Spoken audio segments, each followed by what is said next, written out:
meeting.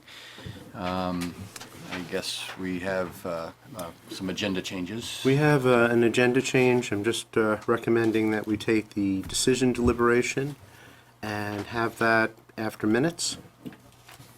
Very good. Sounds good to me. Okay, so if everybody can take a look at the minutes from our last meeting. I had no changes. No changes.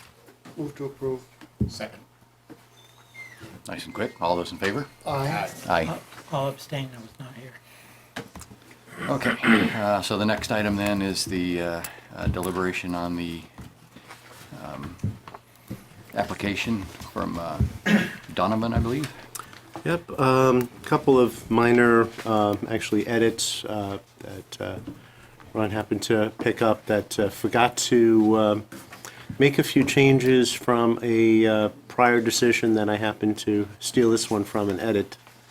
So those are shown there in red, just simply to say that it is a 3-lot minor subdivision, and the where I put preliminary, it should be final.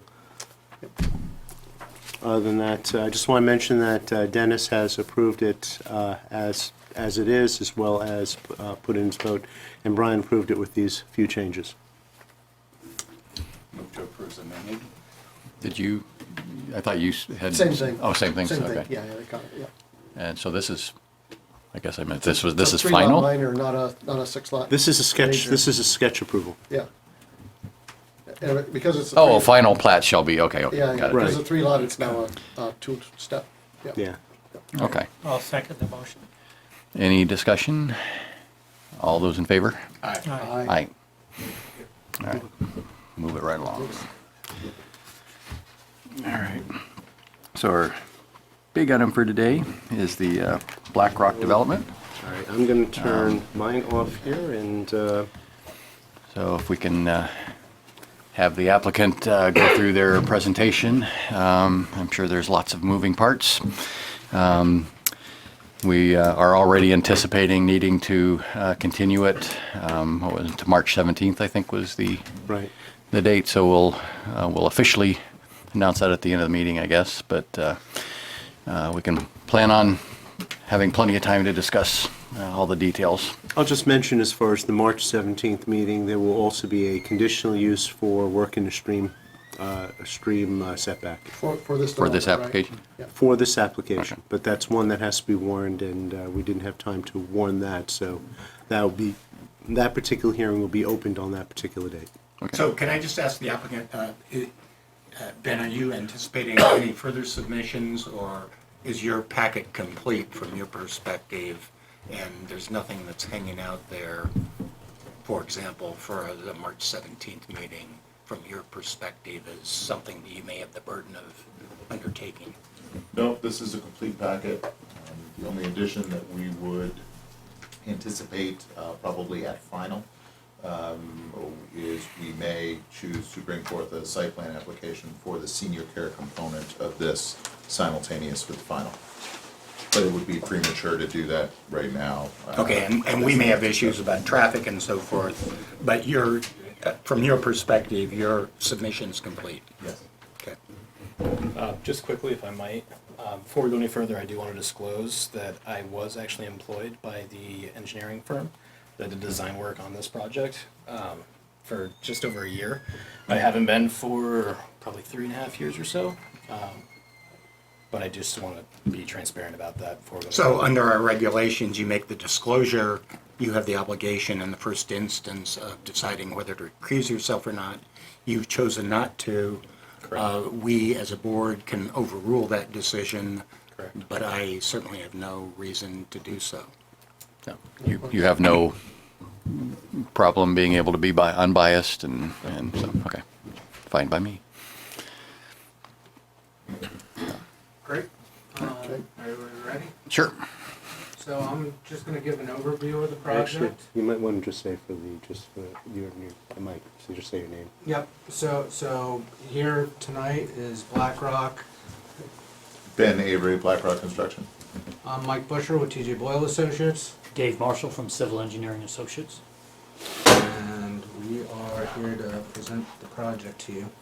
So, just gonna start with I'm not gonna go too far into this because we've been through this pretty in-depth through the sketch plan review, but I want to give an overall picture of the project.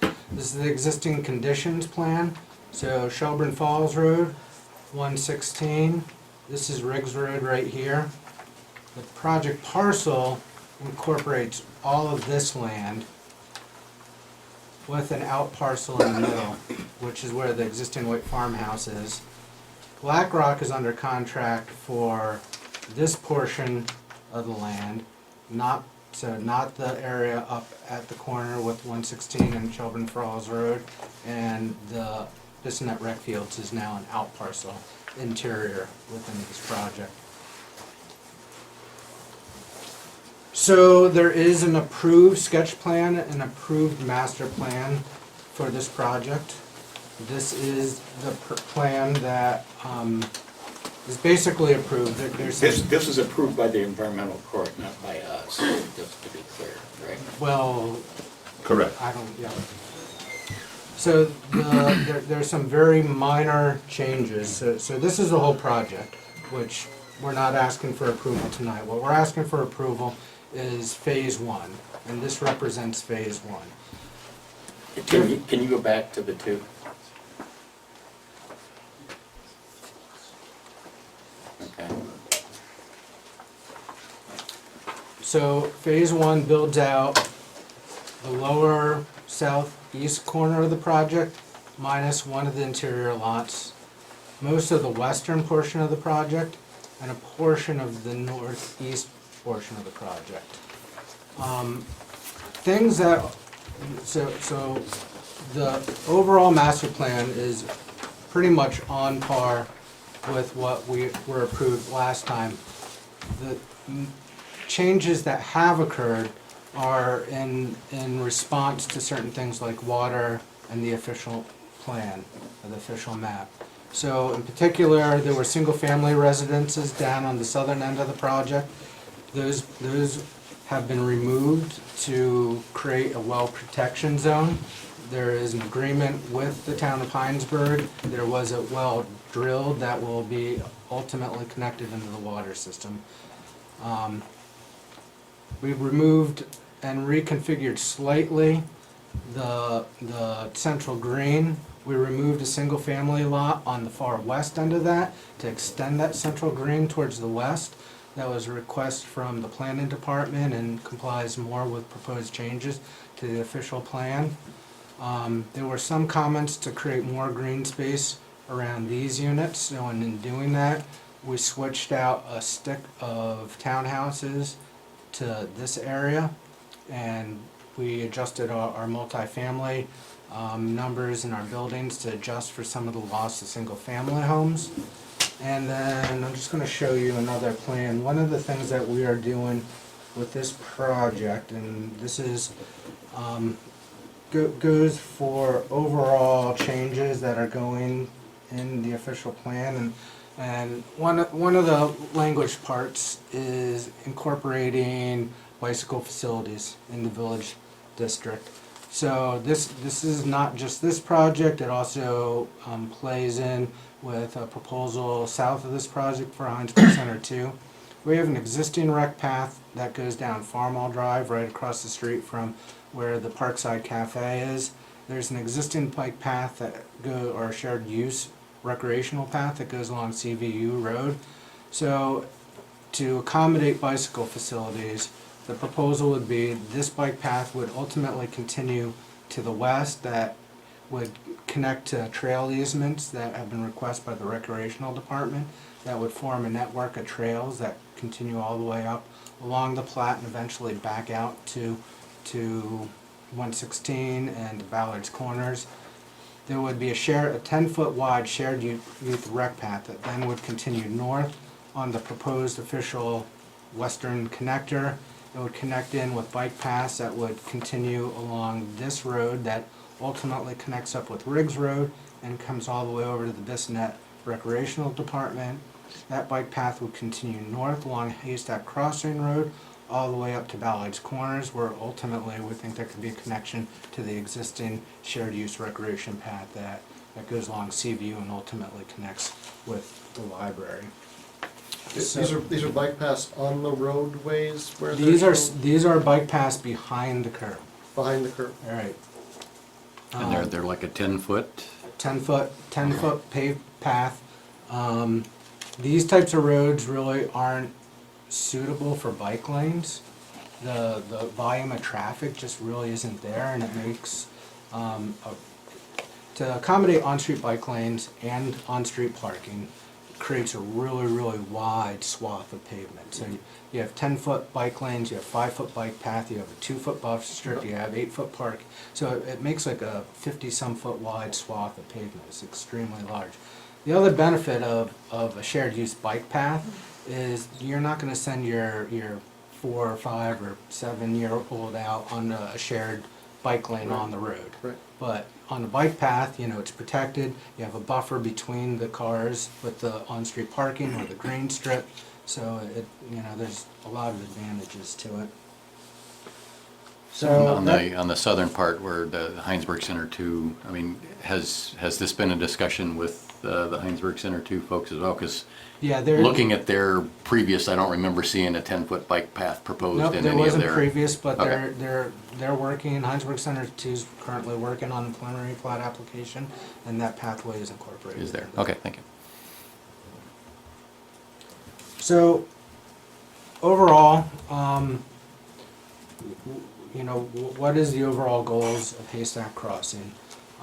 There's been a lot of thought, a lot of effort put into this. It's a walkable, community-oriented, smart growth development. From my personal standpoint, one of the downfalls is that even though we're maxing out density, 6.3 units per acre is really the lowest level of density that you can get for smart growth. It starts to support public transportation. It doesn't support other smart growth principles such as walkable commerce, things like that. People have to drive in for those things. It's just standard background on smart growth.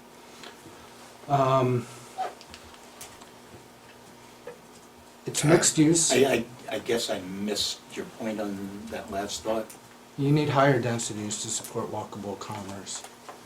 but you There's suggested studies. that was antithetical to another concept. I'm saying that the densities that are being provided here are meeting like a very minimum density that be considered smart So growth. it's too less dense. Yes, it needs to be more dense to be actually, to meet real principles of smart growth, it needs to have higher densities if you look at smart growth, guidance. But we're Hinesburg.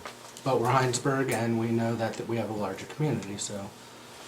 So the other thing that it is a mixed-use community, and we're gonna talk about our mix of uses later on, but it's also mixed income. So we're providing housing for a multiple level of income brackets, all the way up from what we would consider large single-family homes to medium-sized single-family homes to small single-family homes. There's going to be a variety of townhouse styles, which include a larger medium-style townhouse with, individual access, or what we call single-family attached, down to a smaller single-family attached townhouse, to a variety of multifamily units that range from smaller mixed-use buildings with 3 to 5 units per building, up to a larger mixed building with up to 36 units in it. There is an emphasis on green space and recreational amenities, the orientation of the buildings to the green space. One of the big driving factors is that we are proposing interior alleyways. This allows for rear access garages, detached garages, clean curbs, a really community-oriented street facade where you don't have a lot of driveways accessing into the street. We're currently showing it with structured parallel parking where it's designated, unlike say Creekside, where it's just a 24-foot wide road and people just park on the road, but these actually have bump outs with dedicated parking areas to really organize, control, and create less issues when you have a lot of people parking on the roads. Overall, we have approved yet court-approved sketch plan, master plan. Couple things that I would just point out. 3.1 in our zoning ordinance talks about the village growth area in general, not just that this is in the Northwest Village Growth District, but in the Village Growth District and area in general. Some of the quotes from the zone is to encourage a vibrant mix of commercial, residential, and civic activities in a compact pedestrian-oriented village. We really feel like this is really hitting the nail on the head. Should include internal streets that make pedestrians feel comfortable and welcome. Development density should be maximized to the extent practical in order to better realize Hinesburg overall smart growth strategy. Internal streets should, to the extent possible, form circulation grid and accommodate on-street parking. Those are some of the highlights that I pulled out of 3.1. Again, we're going to talk about all the staff issues once I get off the stage and Dave jumps on. 3.6 talks specifically about the Village Northwest District. And, again, it talks about a vibrant mix of commercial, residential, and civic activities in a compact pedestrian-oriented manner that is connected and integrated with the adjacent growth areas, districts, and especially the Village District. The last part of that section also says that commercial uses are especially important near Shelburne Falls Road in order to blend with the existing commercial district to the north and take advantage of the existing traffic light controlled intersection at 116. I could go in further about the overall design. Like I said, we've been through it. Tonight, what we're really here to talk about is phase 1, and we're not asking for any site plan approval. So basically, you're approving the layout of the roads and the lotting. All these larger buildings that are dashed in, there's going to be another chance to talk about the specific issues, configurations of those lots at site plan review. So we're that's really not a topic that we're here to talk about tonight. So again, this is just another version of the rendering that sort of whites out the buildings that will be coming back for individual site plan review. Okay, I guess I'm a little confused because I thought in the lower right there, some of those were part of the one, phase 1. Well, they're all part of phase 1, but the whited out buildings indicate building types that require individual site plan approval. So if I may, Dave Marshall, what we've tried to do is respect the original master plan concepts as far as distribution of land uses, but at the same time recognize that this application really is an infrastructure application. We're seeking approval for the roadways, the utilities, the stormwater management concepts, with the understanding that there are a large number of buildings that require a site plan review, that there are going to be basically two different issues talked about as part of preliminary plat and, more importantly, final plat. Is how do we manage this entire PUD through appropriate mechanisms? And then secondly, within the specific lots, there has to be site plan approvals that deal with landscaping and all of the aesthetics and the like that go along with site plan approval components. So those are things that we did not want to basically throw into the mix right now at preliminary plat. We want to basically talk about how this particular infrastructure, basically the skeleton of the project, is created, and then out of all that, make sure that as we move forward, we understand the rules of the road, no pun intended, in regards to density, distribution, and the like, to basically make sure that the PUD, as we discuss this, does indeed comply with rules. So that's basically the framework of today's presentation, is that we're looking to, again, focus on this as an infrastructure project with the understanding that if they never came forward with a site plan approval for many of these other buildings, some of them being residential, some of them being commercial, that technically the only things that could be built would be those orange and green buildings, which are basically single-family homes. That's not the intent, and certainly one of the things that will come out of the process with the DRB and staff is making sure that there are appropriate mechanisms in place to make sure that the commercial gets built, it's quite clear in your regulations that under section 3.6 that you have to basically make sure that the commercial is built either built prior to the residential or at the same time. So basically, there's a consistent build out so that one doesn't get ahead of the other. So we're basically going to be looking to have those particular discussions both with yourself and staff as far as fine tuning those particular proposed conditions of approval to make sure that the intent of the regulations have been met, and out of all that, with the understanding and your patience with the fact that this is really a Haystack Crossing light application, and the fact that it doesn't have all the bells and whistles. We will talk about those big picture issues as far as making sure that we have appropriate conditions in place. But out of all that, again, a lot of this particular application, of the 113 pages of sheets that are part of the application, 150 pages of 8.5 by 11 product that staff has gone through, and with great detail.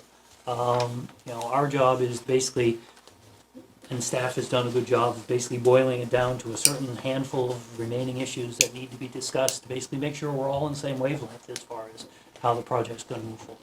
So, sorry, Mike, I jumped in. I couldn't help myself, but nonetheless, I wanted to at least I was done. talk a little bit about It's that. your show right now. It's your show now. All done. No, I'm sorry. So anyhow, things that the staff report does a very good job, I believe, of summarizing the application materials, and it represents pretty much our template for how we'd like to handle the next discussions, if that's acceptable to the board. We find that once you get probably about a third of the way through the report, staff has identified major issues which are to be discussed as part of this particular process to make sure that, again, we can all get on the same wavelength as far as the intent and how we're going to make sure that the execution of this occurs properly. So the first one is entitled Residential and Non-Residential Development Mix.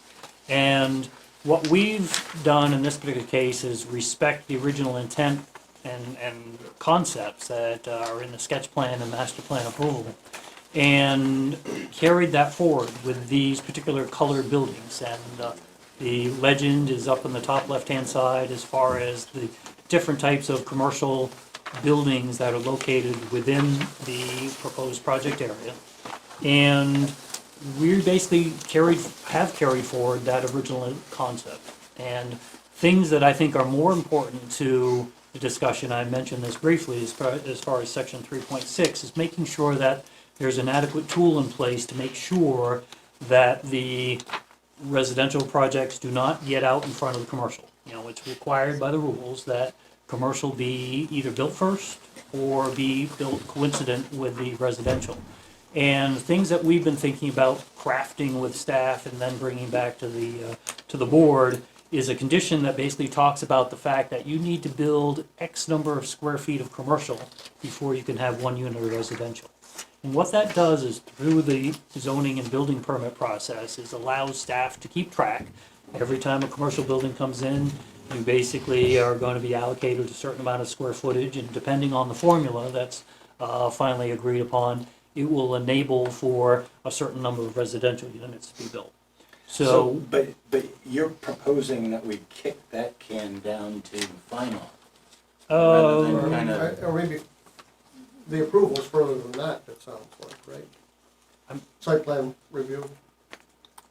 Actually, Mr. Waples, I think staff may have said it would be something we have to make sure is in place for final, but at the same time, we're quite willing to basically have it embedded in the preliminary plat, so everybody understands what the obligations of the applicant. I guess my concern is, I'm not quite sure what the, since we denied the sketch plan and the environmental court came back and approved the sketch plan, we haven't, as a board, really been on board with what's out there on the map, and I just don't have a real good sense of what your concept is. And if you're thinking about having us defer until final plat approval, what's really going on with the commercial, I'm not sure that's really in your best interest, at least from my perspective. Actually, Greg, I think the intent was to try to hash that out now in preliminary. Okay, then I missed something. Okay, I'll keep my mouth shut then. Go ahead. Don't keep your mouth shut. So I think one of the things might be confusing. We're not asking for approval of specific layout and site plan items for all the mixed-use commercial lots. Those things will come, but we are looking for the overall, you know, we have, what we feel is an approved master plan, and we're moving forward with that master plan, and we're feeling that this preliminary stage, this will confirm that 100%. Okay, I'll just listen. Okay. I'm a good listener. All right, fair enough then. So, again, as far as that particular item, we're basically looking to create a tool that basically makes sure that there is an enforcement tool that is readily accessible to staff or the public to understand, again, how this particular build-out would occur in a way that's consistent with the requirements of section 3.6. So is your point that you can't do site plan for these commercial light industrial until you know what's going in there? That would generally be the case. As I indicated when we started, it's our intention that we would bring a site plan application concurrent with final for the senior care. Because the congregate care building is a building that we will build and retain ownership of. So that is an item that we have control of. And that's that location right there. That's kind of like right down in the heart. Building H. Yes, Building H. building H. So when you begin to talk about some of the larger commercial spaces, closer to 116, those are not spaces that would be built speculatively. So those would be purpose-built for whatever business may be interested in going there. Therefore, we don't, there is no way for us to bring forward a design or a concept or even understand what would be required for access, parking, water, wastewater usage without understanding what it was. If it's So Ben, that's part of my concern is you can't anticipate that, but are you hoping to build residential before that gets resolved? That's a concern of mine. Right. So Dave's- what we're basically saying is that we would commit to a condition that would basically say there would be a relationship between how much commercial gets built before you can build any residential. So it is incumbent upon the applicant to work hard to basically find commercial users, people that will commit to the project, and ultimately come forward with a site plan approval, because without that, and this particular formula, that without any commercial, you don't build any residential. Okay. So That's those are things I that, have a problem with which are, you know, they're embedded in your rules. It doesn't give you a formula on exactly how to execute it, but I think that's what we want to basically work with staff to come back to the board with, as far as exactly that particular formula. All right, that well, the that's a zoning helpful board. perspective. Okay. I'm pleased to hear that. And just to be clear, that's a very different question from the one that we posed in the staff report. So David is referring to a logistics way to satisfy a requirement in the regulations, which is helpful to hear, because I think, you know, we can work something through on that front. But the question that we posed in the staff report was, is the overall mix of non-residential and residential uses appropriate? As you mentioned, Greg, it was an issue during the original review. And so we just want to make sure that you're okay with it the way it is, or not. And we talk more about that, as opposed to the logistics of how it gets built out. And we try to quantify that in the staff report, as far as the actual numbers and such, but I don't know, it might be beneficial, David, if you want to just go through some of where the sizes of some of the. Can I just interpose one last question? And I've gone through this and forget my lack of retentive memory. So what's the difference between phase one and phase two? Can we take out phase? Ah. Okay, all right, so we still got a bunch of stuff down there, okay. Got it? I think you Good job. embedded it in my memory. I knew you were gonna ask that question, so I had it all ready for you. It's a little hard to see the colors, Mike, but the Yeah. colors do help you understand where the non-residential, where the commercial Right. build out is on phase one. So, I mean, if we wanna go through the whole thing, I can do that quite easily. So, building A, which is right here. And we put in some potential, because I think what we're doing is we're really listing out dedicated commercial. Some of these buildings could easily actually be larger, but, you know, this seems what is reasonable given the current site plan. But, so this is building A, we've got about 2,000 dedicated feet of commercial space there. Building B, right there, about 1,200 square feet of commercial space. Building C, 3,000 square foot of commercial space. Building D, 2,000 square foot of commercial space. Sorry, so Building- the square footage you're talking about, is that the dedicated, that's the That's, purple? this is all dedicated, Dedicated, it's just the purple. You could probably see it better than anybody else because you're closer. I might have to redo these colors. Yeah, you could use red going forward. Oh, it's such a, Could you highlight Danger, D again, danger, Mike? danger. yes. So D is right here, And that's part of phase two, right? right? That would be part of phase two. Yep. Same with building F, which is part of phase two, and that would have 6,000 square foot of commercial. One of the changes that we made because of discussions with potential clients is building D. Is that D or G? G. That's G is now that's fully commercial space. So that's a total of 61,000 or 6,100 square feet of commercial space. Again, that's G. That's phase two, That's right? that's also phase two. Yeah. This is phase one, and that's building J. That's a mixed-use building that would have 3,500 square foot commercial space. Then we have these two dedicated buildings on the north and south. This is phase one, this is phase two. Building K, which is part of phase one, would be 7,350 square feet of commercial space. Building I, which is part of phase two, was just over 10,000 square foot of commercial space.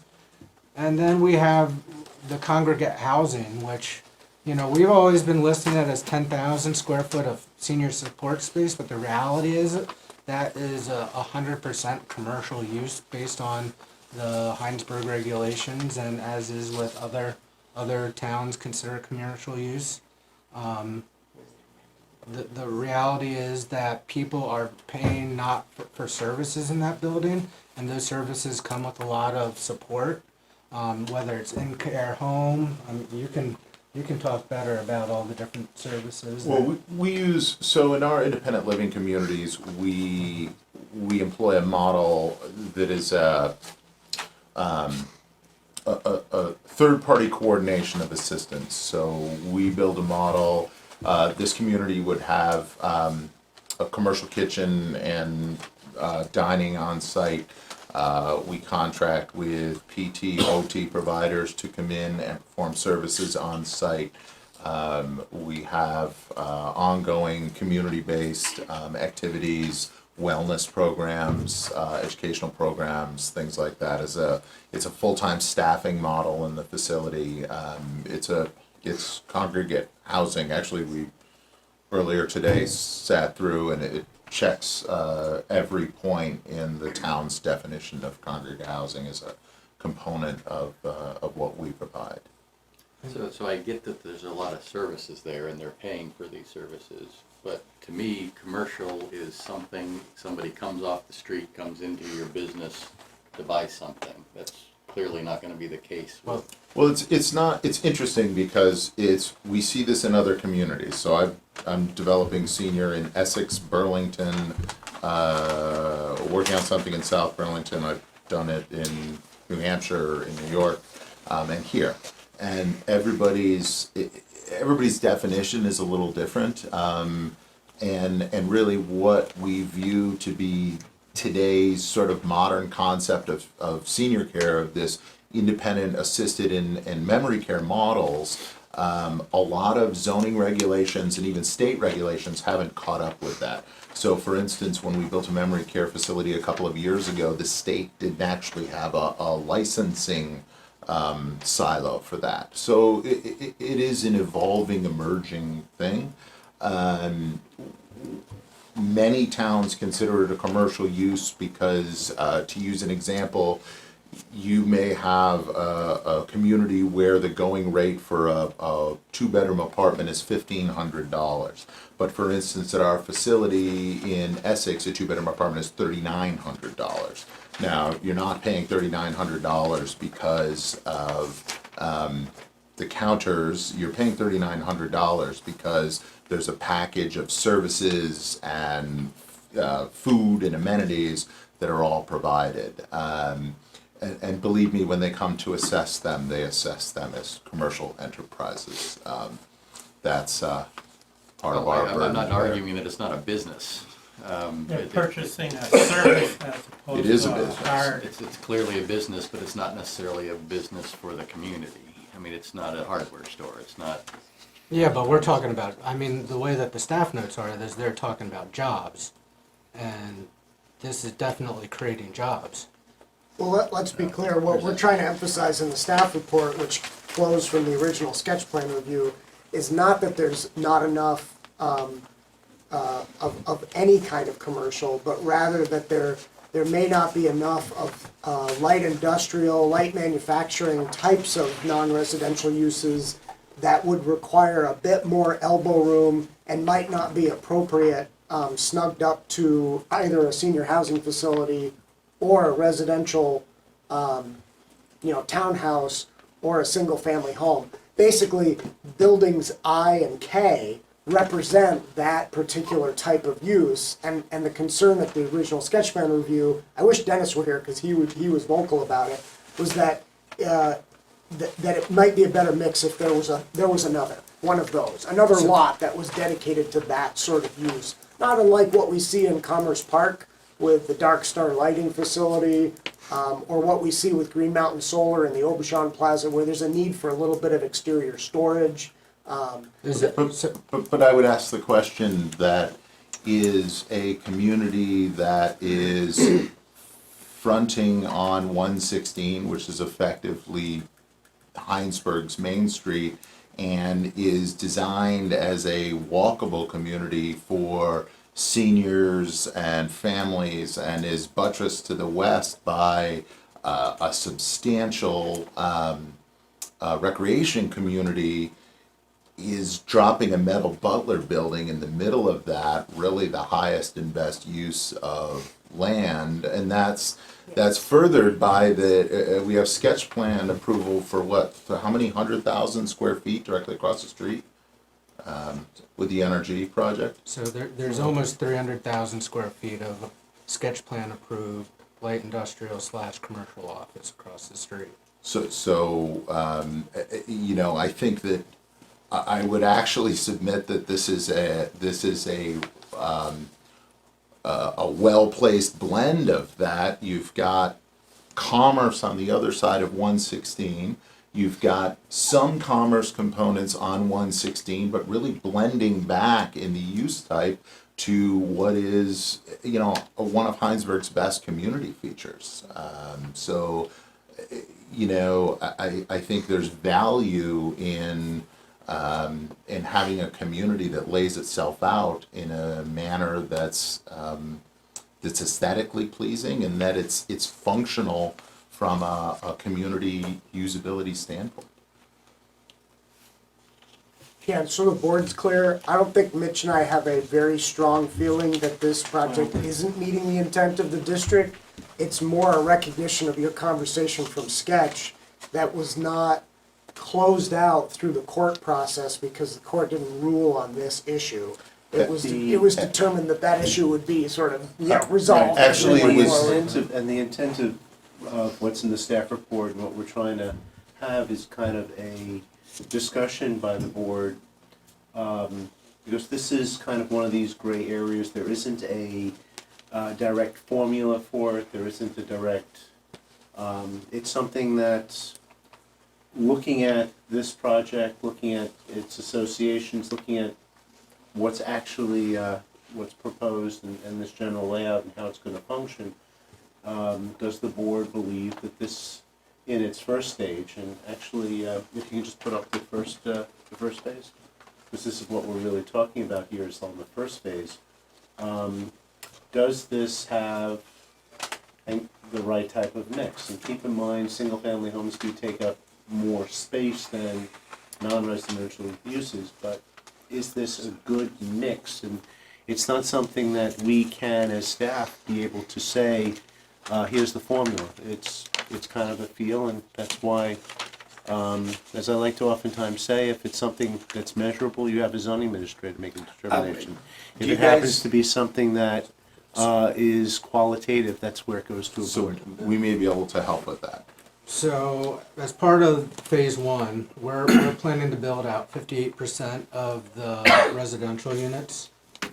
If you count the entire senior congregate housing building as commercial space, there would be a total of 77,000 square foot of commercial space with phase one, which would be out of 101,000, so that would be 76% of all the commercial space.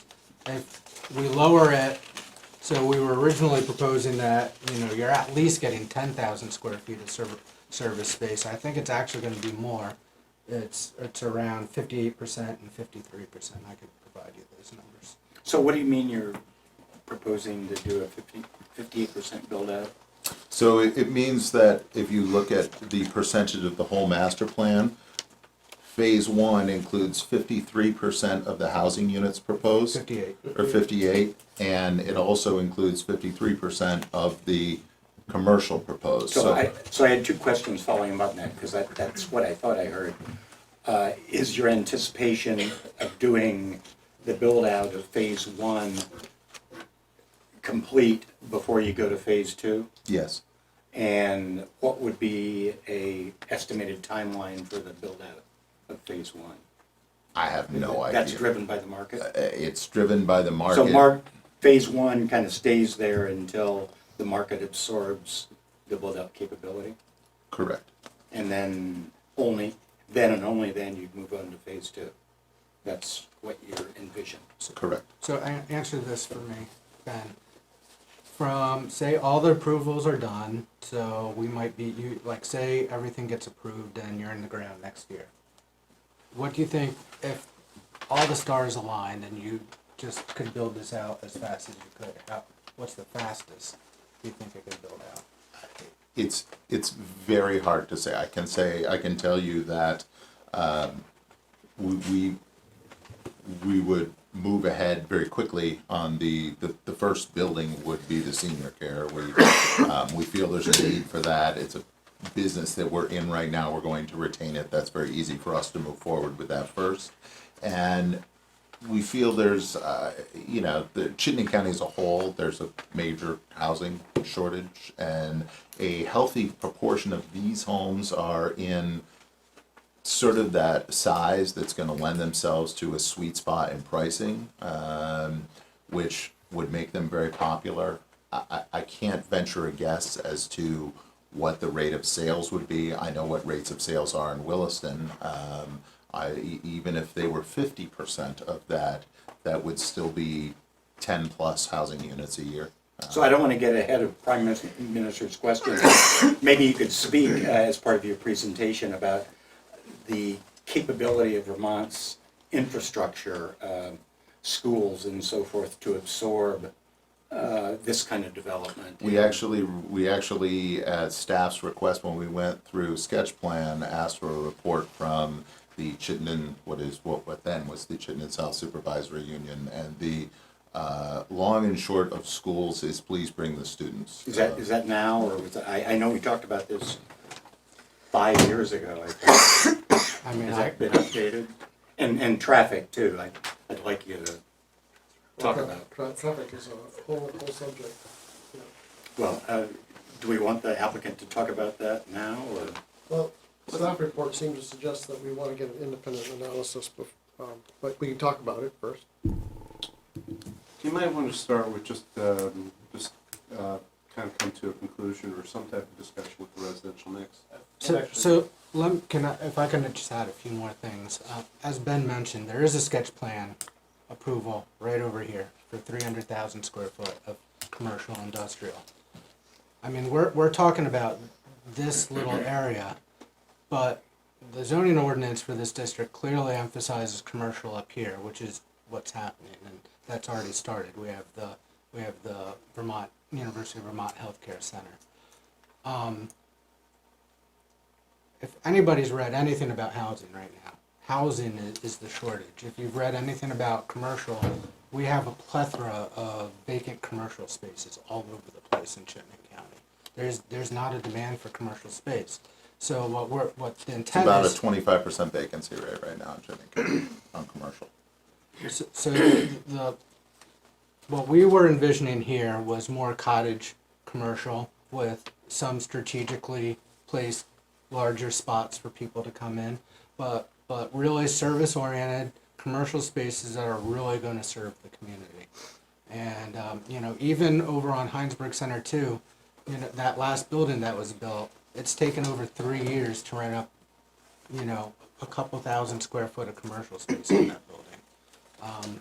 When UVM Medical left Aubuchon's, those spaces over there sat empty, and those are directly off of Route 16, high visibility, parking right in your lap type of situation. So, and our world is moving away from a brick and mortar commerce oriented retail industry. It's what you're seeing now is more service oriented, not so much retail oriented. So those are all items that really, definitely concern BlackRock as they commit to the extent of commercial that there is going to be built, because you don't want to be sitting on empty commercial. And it's all over the place. I mean, think about downtown Winooski, about how long some of those commercial spaces are still empty after 10 years. There's still vacancies at Five Corners. Five Corners. At 4 Pearl. We want to take an approach, and this is laid out in a way that we feel that we can make this type of commercial space work. And we feel like it's appropriate in the neighborhood setting that's been created here as part of the master plan. And again, going back to what's across the street, that's fantastic what's across the street, and that's the business that they're in, and we're certainly hopeful that they're successful in their endeavors to recruit additional employers to town, and that business space grows so that hopefully one day the folks who are living in these homes potentially can take a bike and a short ride to work. But that's not the meat and potatoes of what we have planned here.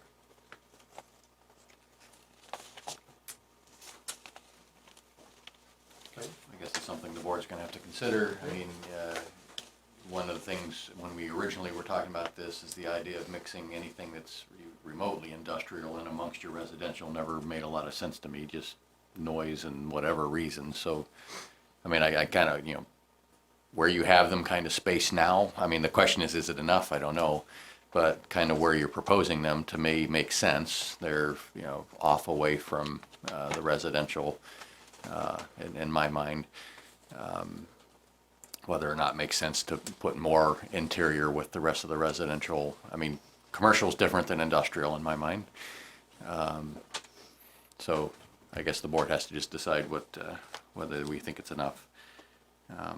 So if we can move on to, Actually, got one more sure. question, and forgive me if it's out of place and if I may have missed some of the application materials.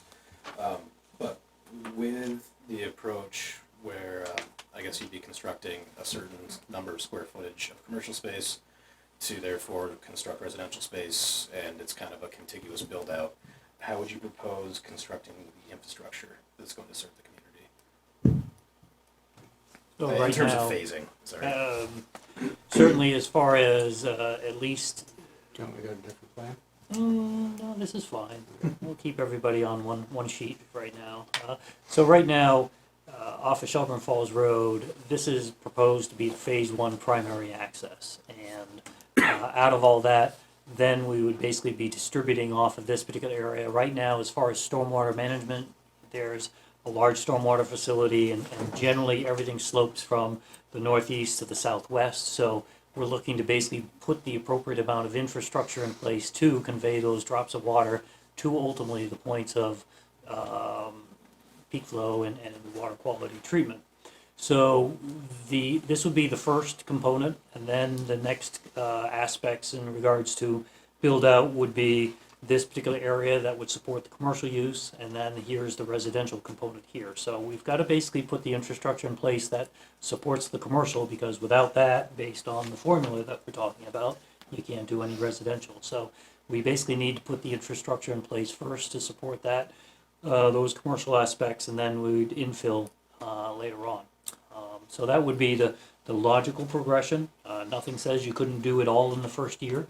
Obviously just accelerated upfront costs, but nonetheless, that's another option, basically just to get everything in place and minimize the amount of disruptions thereafter. I mean, I guess that's what I was assuming you guys were proposing, is that all the roads would go in, whether or not the houses have been sold or anything yet, so that you can get all the curbs in, you can get all the storm drain, storm water. So basically, you'd potentially have a whole bunch of roads there with no houses on them yet, is kind of what I assumed you guys would be doing, just because it seems difficult to me to try to tap onto road systems when there's already houses and other things already built up there. But Well, the initial construction based on live allocation, this roadway, this T, and this small section would be built. Because, do you have the sheet? Do we have a sheet that shows, so, in green? So these items in green right here, there is live allocation for. So just to catch the board up, the terms of the well source development agreement gives us allocation for all of this. However, we are unable to pull a zoning permit to construct anything in orange until that well source agreement is, or until the water comes online. So that is why you see red and green. So the green represents what would be initially built, and then the orange represents what we'd be able to start when that water source comes online, which is currently estimated to be, I think, Alex, you said the end of 2021? Best case scenario, end of 2021, yep. That requires a final testing this spring, and then a positive bond vote by the voters, perhaps in November, perhaps later. okay, so that answers one of my questions. So we would develop the infrastructure based on supporting those areas in green, and then fill it out as those other items come along. I was wondering, based on the formula you were talking about, as you got residential credits based on commercial, would your intention be that any one of those lots would be a potential building lot? But so it sounds more like you want to focus on the area in green. Well, I think it's likely that based on square footage ratio, we would actually have more ability, we would have the ability based on the ratio to build more houses than we actually could until the water came online. Because there's actually not very many residential units in green. I'll just add, in part, they're kind of forced to do it that way based on the allocation provided by the select board. That's what you just said.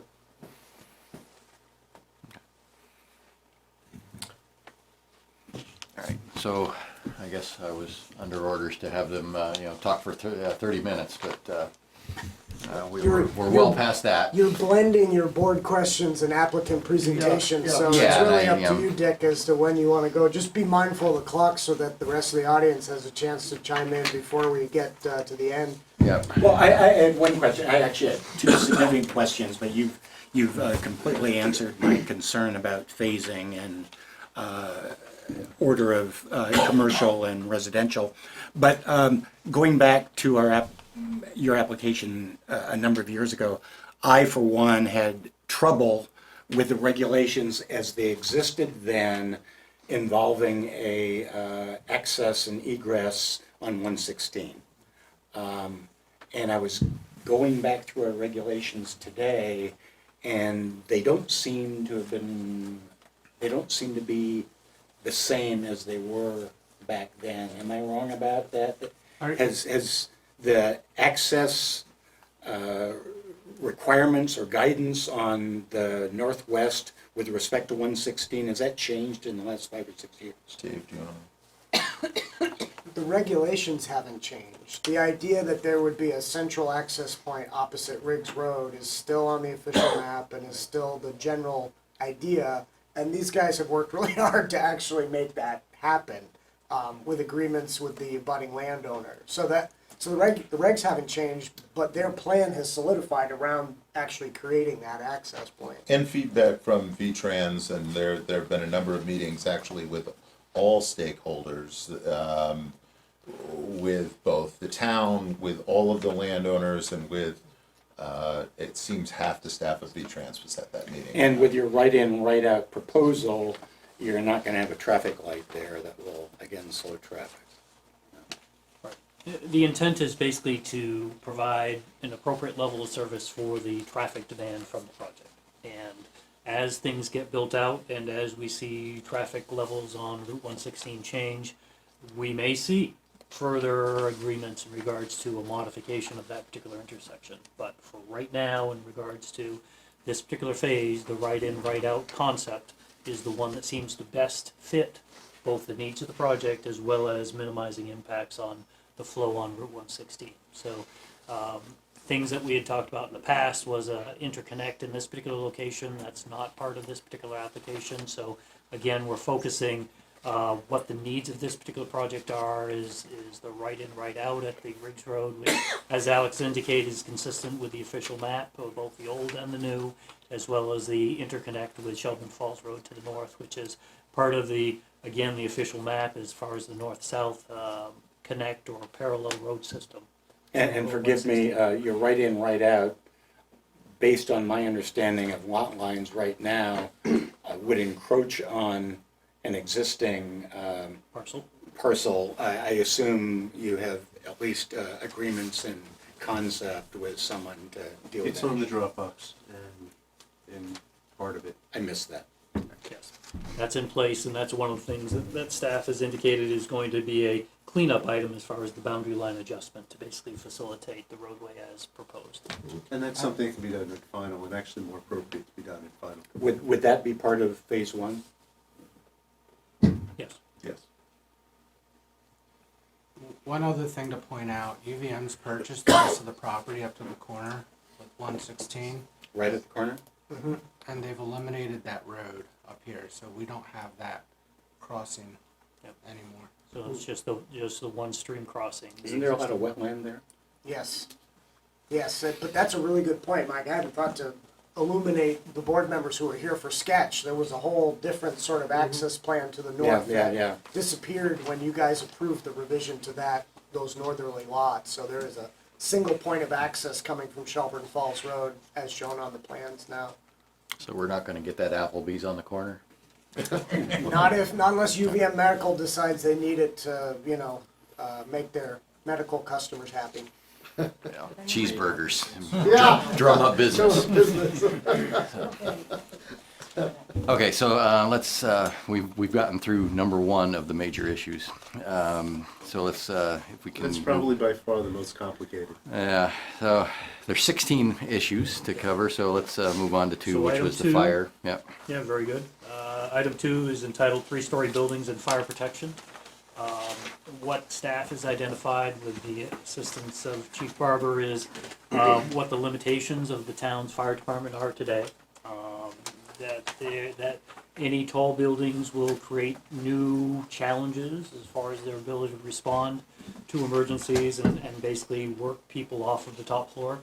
And that being the background, there's also an identification in the staff report of ultimately both the fire department's plans as far as purchasing a ladder truck, but also the opportunities that the impact fees provide as far as helping to pay for that. And one of the things that we need to work through with staff is an identification of, again, what impact fees will be derived from this particular project that would assist the town in purchasing that new and expanded capabilities of equipment. And we are just, we recognize that, and we are, I think the next step is to basically work through the details for the board and for the fire department to understand exactly what opportunities there are to actually create a funding mechanism for that particular piece of equipment.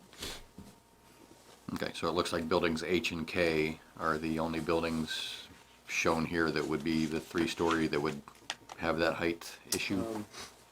Actually, it's H and, did we put? H and J. J, it should be. H and And that's J. actually been an error on our part. It's Okay. H and J that are actually the 3-story buildings. Okay. Yep, staff report has a typo. My bad. Okay, I was wondering about a 3-story industrial building. That seemed weird. Yep. Yeah, that K should be a J in the staff report. And it should be noted that the staff report points out that there are 58 buildings in town that are a combination of being too high or too remote. So it's not, some might view one building as the straw that broke the camel's back, but in reality, it's an existing issue that we're adding one building to 58 existing buildings. Well, 2 buildings to 58 existing buildings, which are currently facing a similar issue. So is the reason for the 3 floors because of the underground, under-building parking? No, that doesn't affect the building height. It's more just efficient density to get to the unit count. Okay, so when they say underground parking, you really mean underground. And the water table isn't, that always seems like a wet area. I mean, can you get down far enough and not have a flooded garage all the time? Yes, the answer is yes, we can. It will require that we have perimeter drainage and an appropriate daylighting of the system, but we've looked at that and the elevations are there to basically achieve that. Now, keep in mind that when you say, hey Dave, aren't you just building into a bathtub here and creating that scenario? Well, the other thing that you can't really understand or at least take out of a plan view like this is, again, how much vertical change these particular roadways are going to incorporate in. So going back to the drainage component is that we are limited by a particular elevation that those drops of water will leave the site, and then in order to basically coax those drops of water down pipes and overcome the friction losses, we are basically going to need to create our own elevation change. So we do that by basically picking up the road 3 or 4 or 5 feet, and then ultimately when we come back to Route 116, which is already built up, we're tying into that particular point and connecting those dots between the points. So you will find that this particular leg of the roadway is going to be built up, and that's also creates secondary benefits of underground parking that gets shielded by the fact that you're creating the infrastructure at a higher elevation. So another way to think about it is also a walkout basement. One side of the building's got a higher relationship to the street, and the backside, the elevation falls off, and that's where you basically walk out of your basement. In this particular case, some of the buildings were proposing to walk out of the basement with vehicles. So those are some of the dynamics of what the profile plans in this particular application package do is identify those particular features that enable that underground parking component without getting down below the water table. Well, and it's important to recognize too that when you talk about any pooling there, that's actually not a natural condition. So when the town water and sewer lines went through, that created an elevated berm of several feet, when I know that's been a condition on the parcel to the south as well. where the natural sheet flow of the water as it came off 116 and flowed across this field is now interrupted by what is effectively a 2 to 3 foot berm that stretches north to south from Ballard's Corners, from Shelburne Falls Road to the southern end of the Lyman property to the south. So that is a condition that we recognize, but also it's not a natural condition. So we will make man-made adjustments to the man-made problem. I have a question, not, maybe it's appropriate at this time, we're talking about safety with the height, but phasing of access to, if H is elderly, at what point will there be more than one access road to that building?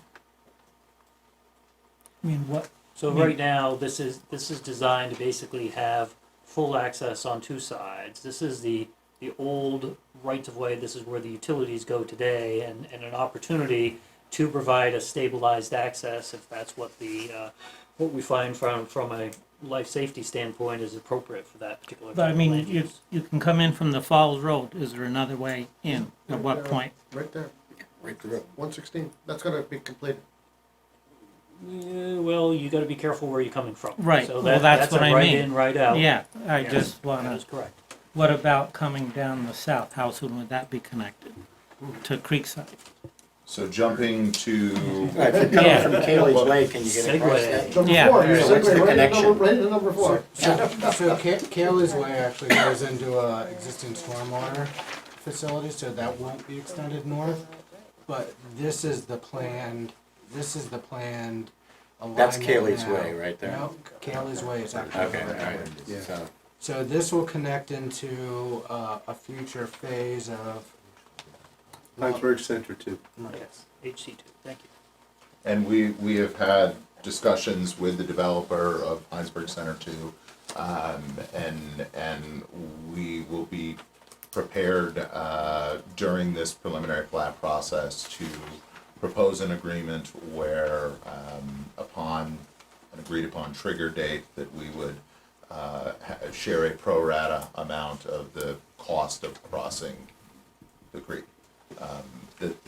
That is not envisioned to be a component of our phase 1.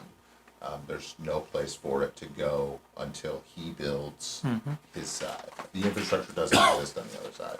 So we are comfortable with his process moving forward on that component of his development being the trigger date for us to contribute the pro rata amount to that crossing.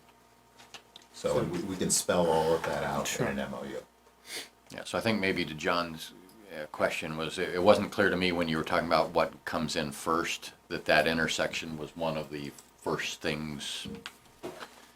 It kind of sounded like you'd be coming in, you'd go to the left there and then to the right to get to the H, but it sounded like the connection to 116, the right in and right out, was something a little later in time. The short answer is correct. The initial infrastructure plan is to come in here to develop. Yeah, let me go up to that. There's the We green, got it. there's the green, yep. Yeah, to come in to develop this roadway and this roadway.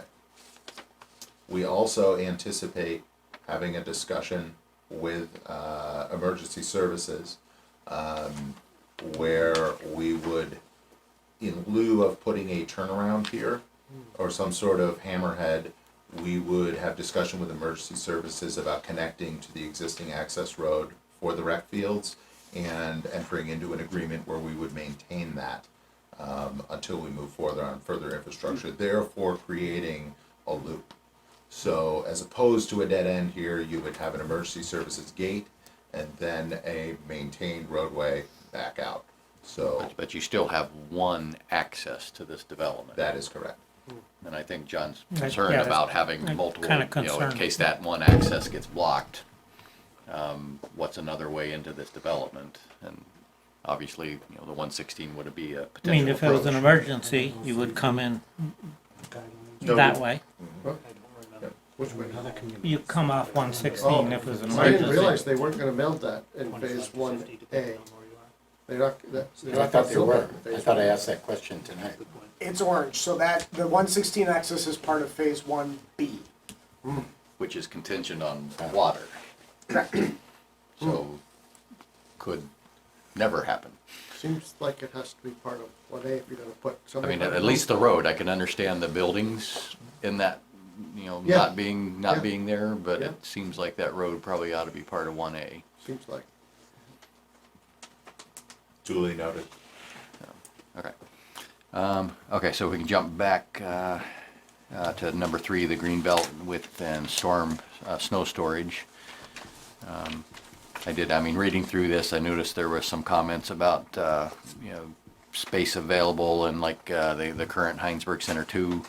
And I just wanted to mention that after this last snowstorm, my personal experience driving in there was there's snow everywhere, piled up. And so there was some comment about, do we really need to have large areas? Hinesburg Center 2 didn't do that.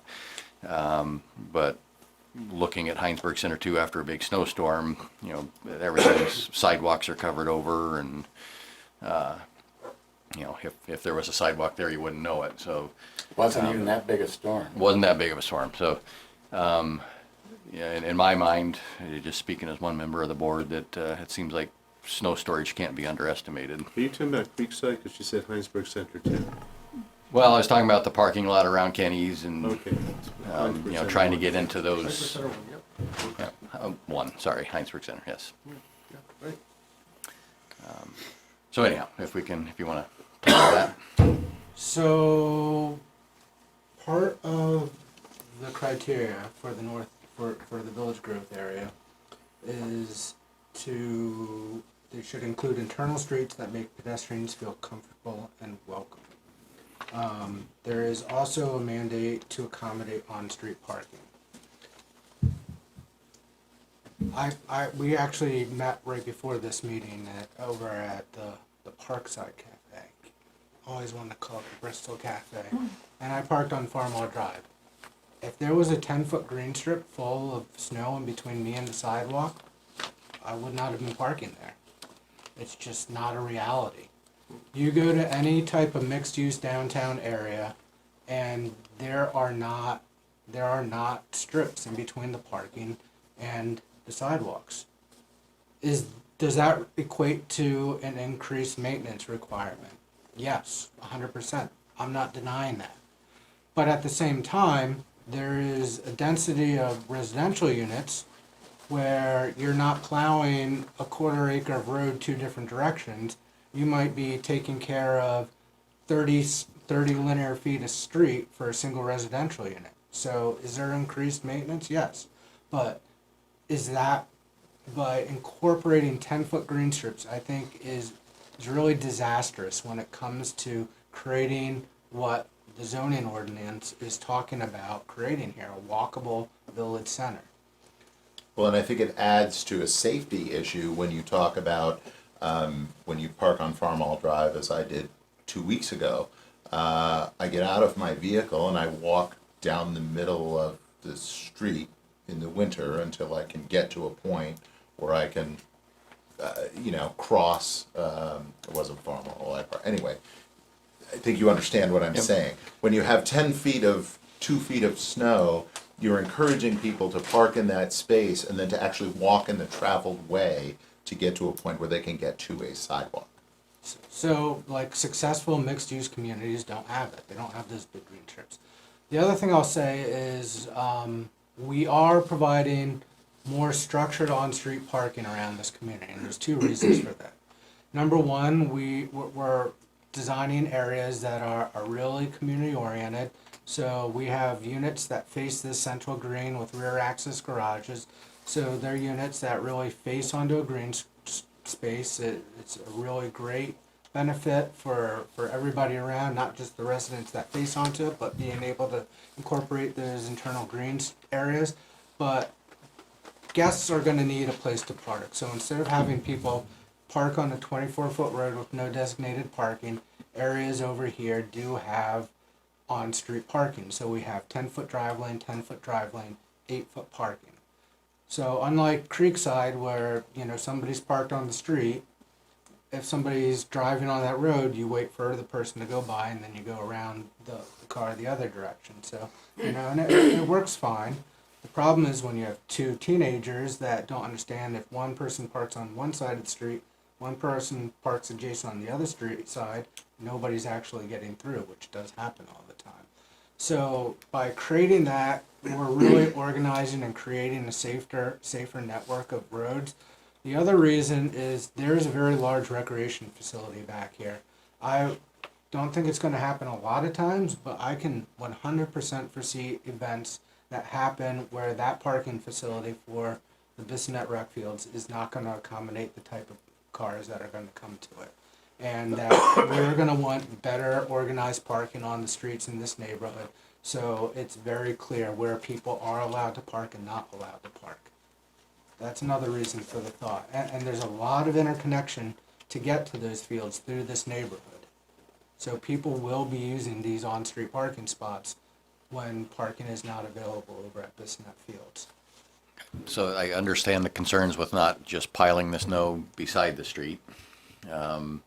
So where does the snow go when you need to get it out of here, and how do you get it out? Does the town have to now buy a loader and a dump truck to haul it somewhere? So there's a green strip provided on the outside of the sidewalk, so it's more of a process.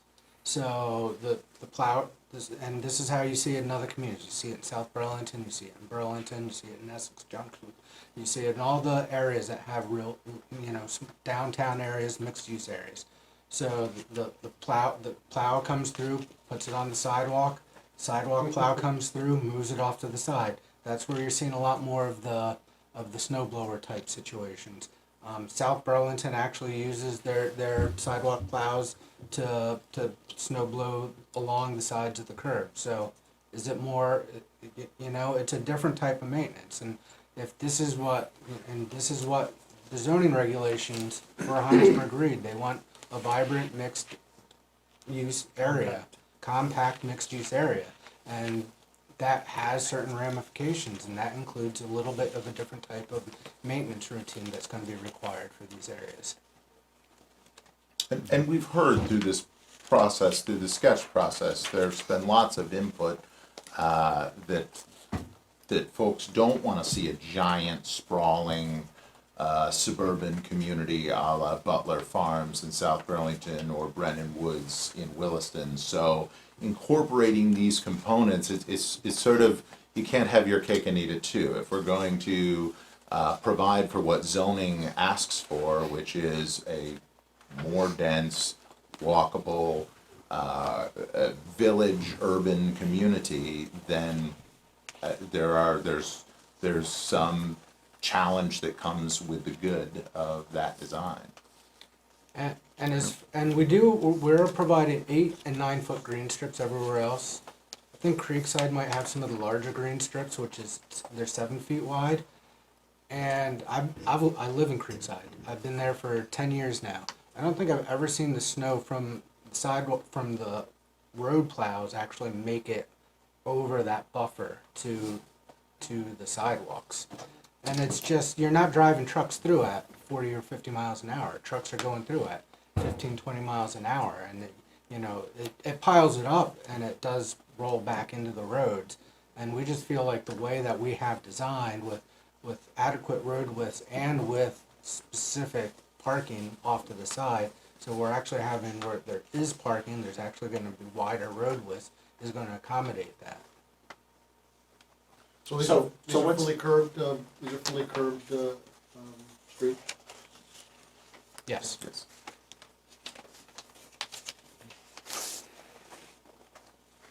All right, if there isn't any other questions on that, can we go on to number 5, the solar gain? So solar gain, in this particular case, staff identifies that this particular hillside kind of facing southwest, which is ideal in regards to warming of the sun and taking advantage of some of that solar gain potential. Some of the things that are critical to any building as far as its success on the solar gain end is making sure that the components of the building are properly oriented. So In this particular case, one condition of approval that the applicant is willing to have embedded into the project is making sure that where garages are set in relationship to the main body of the building is on the proper side, or I should say not on the south or the west side, but put it on the north or east side. So there are going to be, at this point in time, a potential condition would say 75% of the buildings have to make sure that their garages are set in a manner that basically sets them away from the sun components, so we're not losing the opportunity in the main living area of the house for that particular solar gain potential. Now, we would love to do 100%, but every particular project and every particular intersection has a problem child or more, so we're very comfortable with the 75% number as a starting point for, again, creating an appropriate template for any future infill of these particular homes to get started in the right direction. So that's one of the things that we've talked about, and one of the things that we'd like to get memorialized as part of an understanding and as far as commitments on that particular end. The other aspect that we've talked with staff about and want to put on the record is that every one of these residential homes will be offered a solar package. So it's not one of these things where somebody builds a home and 3 years later or 5 years later says, hey, maybe solar would be great. What we want to do is basically introduce the opportunity to have that included in the financing of the house up front, so that it's much easier for those decisions to be made to basically get solar integrated into the community. Things that we haven't had the opportunity to talk a little bit about as far as the density bonus that this application seeks approval for. Phase 1 doesn't rely upon solar, but phase 2 does. And that's why it's in really, for the applicant, it's ideal to get as many solar facilities installed as part of the residential component as possible, because that will help demonstrate compliance of the solar density bonus that is going to be necessary in order to make phase 2 viable. So that's why on the solar end, at least for the single family components, that the applicant is very aggressive and has already rolled out that package for other projects of theirs, and they will be looking at implementing that here as part of the goals of maximizing solar use within this particular area. How do you feel about a condition that roof orientation to, a lot of these are designed such that, there's no, I know artist conception here, but many of them have no roof line facing south, no roof. The ridge lines basically go north-south. Yeah, so how, At least in the lower portion. is there a way to force that design so that there is available roof area for solar collectors? So one thing I might offer in response to that, I spent a lot of time in other communities, and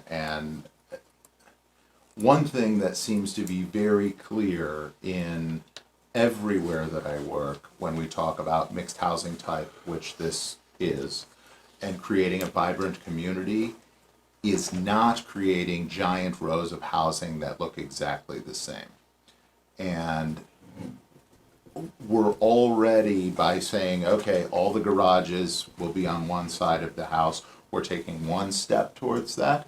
But as soon as you start dictating architectural design, which is really what that is, it's using an interpretation of one part of the regulations to really dictate architecture, then you're really pointing it in a direction where you could wind up with rows and streets of homes that look almost identical.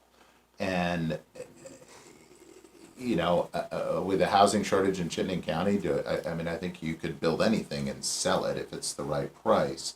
The question is 10 years from now, or 20 years from now, or 30 years from now, do we really want to look down from 116 and see rows of what is, to the eye, identical housing? I think you're selling your architect short, Because I think that's just, Well, that can be just a challenge but- to not have them look the same, but yet still achieve the. But let's also talk practical reality. At the cost of architecture, and we build plenty of custom homes, and when we build an $800,000 custom home, Celine comes in and designs it, it's beautiful. If we're delivering homes at an affordable price point, you know, tens of thousands of dollars of architecture fees are not incorporated in that. And when we talk about, you know, affordability statewide, whether it's, and not to get on a soapbox, but whether it's fees or impact fees or permitting fees or state fees or prime ag fees, all of that goes into the cost of housing. So when you look at specific design features or difficult design criteria that we have to meet in order to make an aesthetically pleasing neighborhood, you're actually just adding to consumer cost, because in the end, the sale price of the house has to justify the cost that goes into it. If what we were proposing here was 20 custom homes in the middle of a field that were all going to be $600,000 plus houses, I might be more inclined to say, yeah, I think the right mix of architects could make that look different. But these are all very close together. These lots don't provide for a whole lot of movement in positioning of the homes. So you don't have deep lots with sweeping driveways where one home may be at an angle. You know, they're all perpendicular to the road. They're all relatively close to the road, and they're not huge lots. Again, going to density and village design. So I think it would be very difficult to take that design feature and not have it, in the end, look incredibly similar. So how are you gonna meet that, design sited and constructed to take advantage of passive and or active solar resources? Well, I think in the end, it's as you described, it's the lots are orientated in a way that we can capture And and maximize usage. And, I mean, there clearly you can put solar on a west-facing roof, too. I mean, the drop-in, there is drop in efficiency, but it's definitely realistic. It might mean you put an extra panel or two. Or 10. It depends on what, but I'll say on my house, I meet 90% of my electric needs with panels only on the garage. So I have a north-south ridge on my house in Creekside with a garage off to the side. And I meet 90% of the electrical need of my house with panels on the garage that faces south. So, I mean, it's not like a all or nothing. I think almost every single one of these houses have some portion of the house that has and again, this is just artistic rendering, but I think that there is enough variety, and I think that the intent would be to provide roof lines that do accommodate solar. I don't even have 10 panels on my house, and I get 90% of my electricity. That's the other thing. These houses are going to be very efficient houses because they're required to under Vermont building code nowadays. And the generation required, again, smaller houses, like especially the houses on the inside, you know, the electrical need will be minor, but it is going to be in the developer's interest to get as much solar on the roofs of these houses as possible for when we move into phase 2 and are using the renewable energy component as a piece to meet 25% of the overall residential energy uses. And that's not just electrical use, that's overall energy use. So heating can be as much as 4/5 of your energy use. Okay. One of the last components of the solar component is this particular solar array that's located within the well isolation area. Right now, we do need to basically vet with the water supply people, this particular placement of the array, but provided that all regulatory approvals can be put into place, we're committed to making sure that an array will be located at this location prior to the start of phase 2. So again, another tool to basically make sure that components are in place, and as Mike indicates, there are certainly secondary benefits of creating as much solar potential on the property, but that again is just another commitment that the applicant has to follow through with what's being shown to you here. So the next item, I'm trying to get to number 8, and then we can call it a night at that point. And we'll get to, yeah, so the public can talk in about things that we've covered so far. That after 8 is technical issues. 6 is traffic impact study. I don't think we necessarily want to go through the whole impact study at this point. I guess the point from staff is that recommend that the board hire an independent engineer to study that. I'm assuming you guys are thinking about to have it available for like the final phase, or? No, we were thinking about having it for this preliminary review just at a later meeting. Yeah. Okay, and But I we- mean, my question is how quick, I mean, that doesn't happen that quickly, so. It doesn't, but we wanted to get your blessing before we invoke that, as it's your prerogative, not staff's, to make that happen, and it is at the applicant's expense. So we need to make sure that you actually Okay. wanted that to happen. If tonight you say, yes, make it so, we'll get on it expeditiously. It's been our experience in other communities that the review, remember, they're not generating any work, they're simply reviewing RSG's work. So we've found in other communities that 2 to 4 weeks is usually a reasonable time that they can turn around, certainly initial comments. Okay. And you know, then there's oftentimes some back and forth between following a board's digesting of their comments. There's usually a little behind the scenes back and forth between our traffic engineers and your consultant. Right, so in think my that's opinion, important. it's, would make sense to do, and if they can help us understand it, the better. Yep. So, So that's an action item for us tonight, to commission an independent traffic study. An impact traffic review, whatever, review of their Review. study, right? Yes, right. okay, number 7, I guess we kind of talked about it. That was the right in, right out, I guess. Yep. So at this point, V-Trans is reviewing the latest design.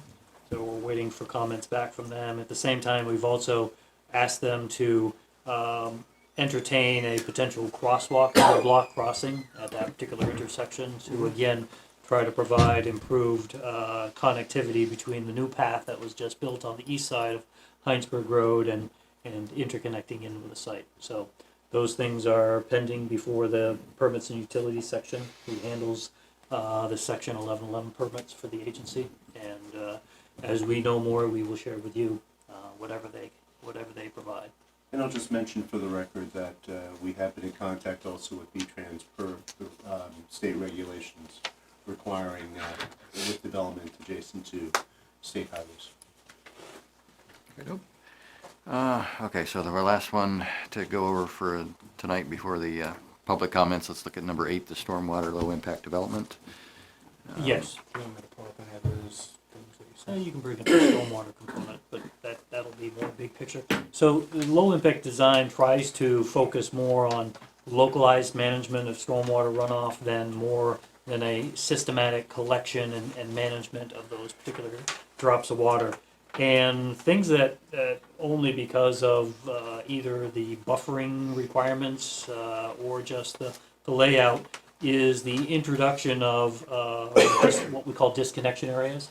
It basically represents flat-ish pieces of land that allow drops of water to reintroduce themselves into the soil.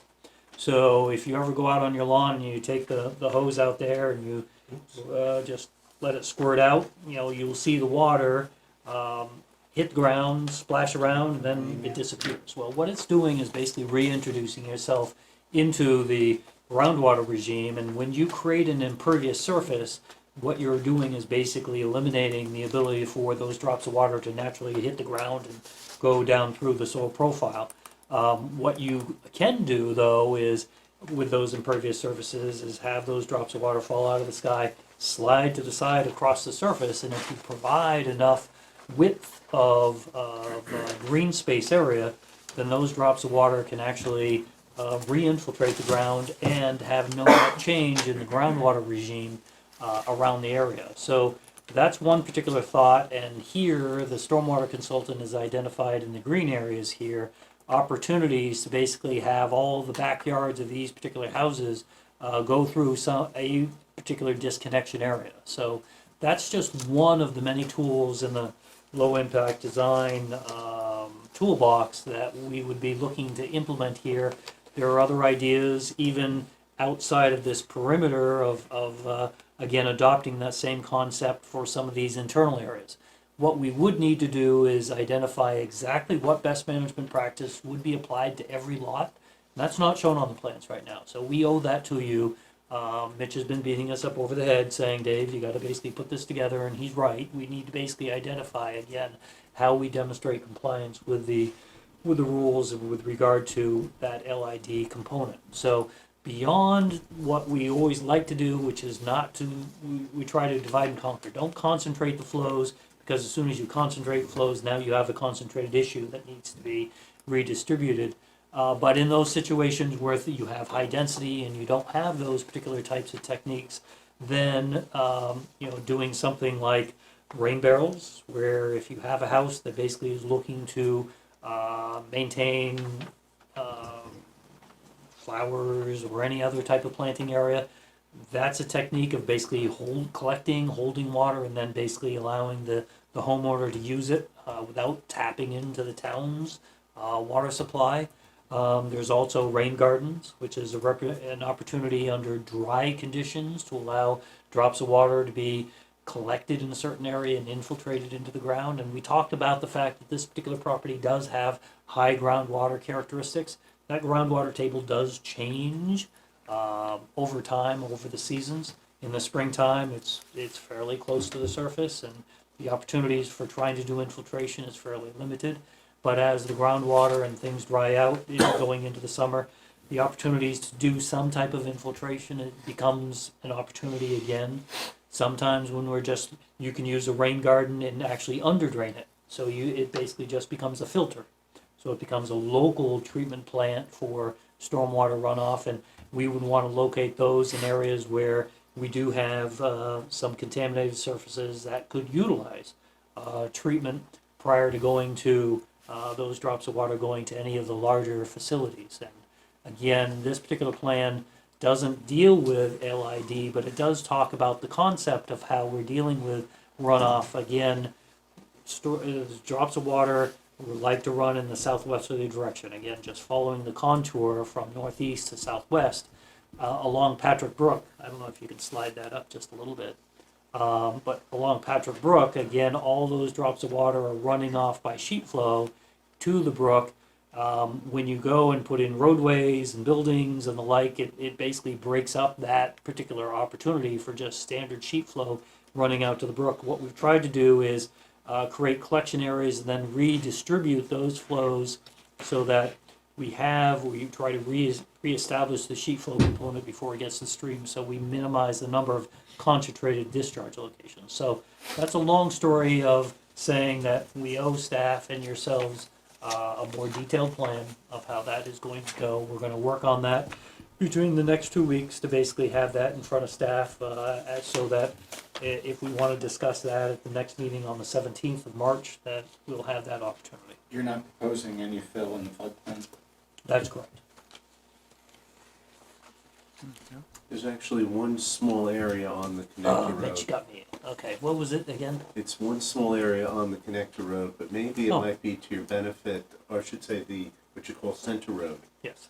And it may be something that Alex and I were talking about this earlier today. Maybe it might be to the benefit for the application that you actually just stop short of the floodplain in that spot. No, that's fine. So Mitch is bringing up another point as far as conditional use review that requires certain findings. When I said there was no fill, it was really for a non-official map component. You know, anything that the applicant had control over, we stayed out of the floodplain. But this particular crossing of Patrick Brook, which is part of the official map, does require that there be work within that particular floodplain. Right, So and Mitch just- Mitch has corrected me correctly. But, and it just actually was gonna be our next phase comment, that just, you'll just stop it short of that. But that's. We're happy to do climate that. change. Yeah, that's fair. Okay, so we made it through number 8. Good two, job. 2 weeks, when Dennis comes back, he can pick up from there. So I appreciate the public's patience, and if If I you, can just actually make them just patient just for about 30 more seconds. I'll just mention that in addition to the comments that we have received by email and letter that were in the Dropbox, we've also received some comments from additional letter from the Conservation, well, actually, some people from the Conservation Commission, we have one from Kate Kelly, from Barbara Fourier, and from also Bob Hyams and Kate Kelly, and I just received a letter, or I should say, yeah, I'll call it a letter, from Joanna White, and these are now, they were not on the Dropbox before and obviously not this particular one, which we just received, but will be on the Dropbox probably tomorrow. And just to let everybody know that those comments are available for review. so we'll open it up to the public. So just to make it clear, Dick, this meeting is going to be continued, so it's not now or never. Correct, so yeah, if we can talk about if you can keep the questions to the things that we've talked about, the first 3 items here, that'd be great. Hopefully people can come back for the next meeting if their questions were related to one of the other topics, but just to try to keep it together, I guess. So if you can try to, if you have comments or questions about the things that have been discussed so far today, just give us your name and feel free to speak up. Yeah, in the back. So, yeah, you. My name is Chuck Reese. I'm on the Hinesburg Energy Committee, and I'm here just to make a comment on behalf of the Energy Committee that we have been reviewing this, and we will submit something in writing to the board about this proposal. We have a couple of issues, and we discussed one tonight about the orientation, and it should be, you should be aware that, 5.1.12 is pretty clear on that these projects need to be orientated due south. And I'll repeat this part of that particular item. Projects should be sited and designed to take maximum advantage for solar gain, to ensure passive solar gain, and to allow for the use of photovoltaics now and in the future. So when we talk about orientation, we're not talking just about photovoltaics on the roof, we're also talking about orientation for passive gain, and that's kind of critical. So when we took a quick look at this, just from initial sketches, 7 of the 49 buildings that were there were probably orientated reasonably south. So I don't see this proposal reaching that goal of orientation at all. And we will comment further on that. So I do think that has to be looked at very carefully. We also have some concerns about how the calculations were reached for the percent renewable of the project. We have nothing on, at least I didn't see, or we didn't see how these buildings are actually going to be built. And if the calculations are based on electrical use and energy use, we have to have some kind of reasonable assumption of how these buildings are being built to get an overall calculation. We also looked at the solar gain from the active systems, and your factor there seemed a lot higher than what we would use on other systems. So we have some questions about that. We'll put that in writing.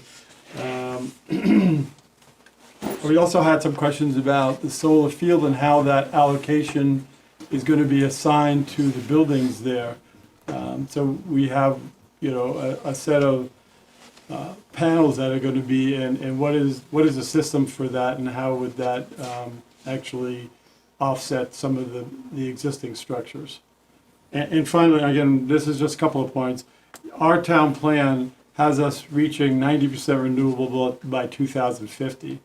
And we are following the state plan, which also says we'd like all new construction to be 90% renewable by 2030. So this project has a opportunity to help us reach those goals. Those are our stated goals. And I don't, in terms of the percent renewable, we're talking about 25% to reach a density bonus. I think we could do a lot better with this project in terms of renewable energy and achieving some of the goals we have stated as a town. Thank you. Any other questions? Yes. Dan Jacobs. These aren't part of what we reviewed tonight. I didn't see it on the rest of the list either, but I was just curious about for this new well coming online, about how it's going to be connected to the plant and who's going to pay for that, along with the upgrades to the treatment facility that are going to be needed to accommodate the amount of new water that's going to need to be produced in order to accommodate these this building, and also what kind of impact are we having on the sewer plant, and if there's, I'm sorry if it's already been covered, but if there's capacity for it, and what kind of plans are there for all that. I don't know if Maybe you I or could- Alex want to try to take a shot at that. I can start on that. As far as, the way that the town actually, it allocates a certain amount of available water and sewer to different developments. And an applicant, before coming to the board for preliminary or final subdivision plot, has to get those allocations from the select board for water and sewer usage. So the select board, with the work with our utilities director, has deemed that there is sufficient water and sewer available, and of course part of that is contingent on the new well coming online, and that new well will not, they can't do what they call phase 1B without that new well coming online. As far as, keep in mind that this new well is not only for their development, but for many other developments that are in the works. So it's something that is going to be helpful to the entire community. But Mitch, I think in answer to the applicant's question, or the question from the audience, this applicant has allocation for water for 1A Right. and sewer for 1A Sewer for 1A and and 1B. 1B. Right. So that's already been determined by the select board. The select board has already determined that they actually have those particular things. So the answer is that sounds like the town is going to be on the hook for connecting this new well to the treatment plant.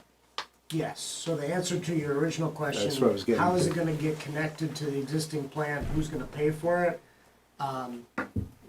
The applicant has given us the necessary easements to make those connections to our plant.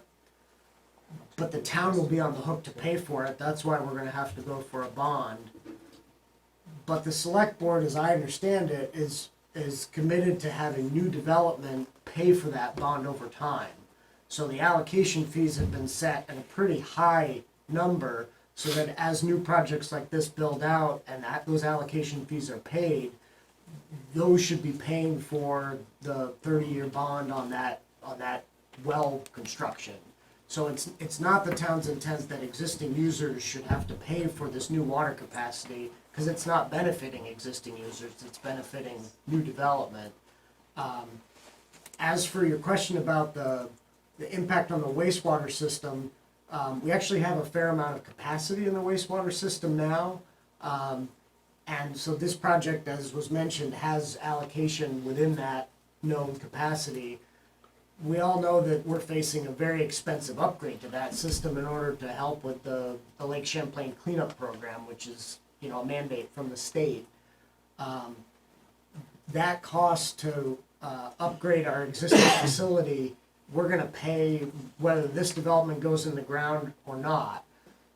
So the existing users are going to be on the hook for that regardless. One could argue that by adding development like this with additional users, we will be spreading that cost over a larger user base. It's hard to make promises about how much impact this development will have on the eventual per user bill for an upgrade that we're going to have to make.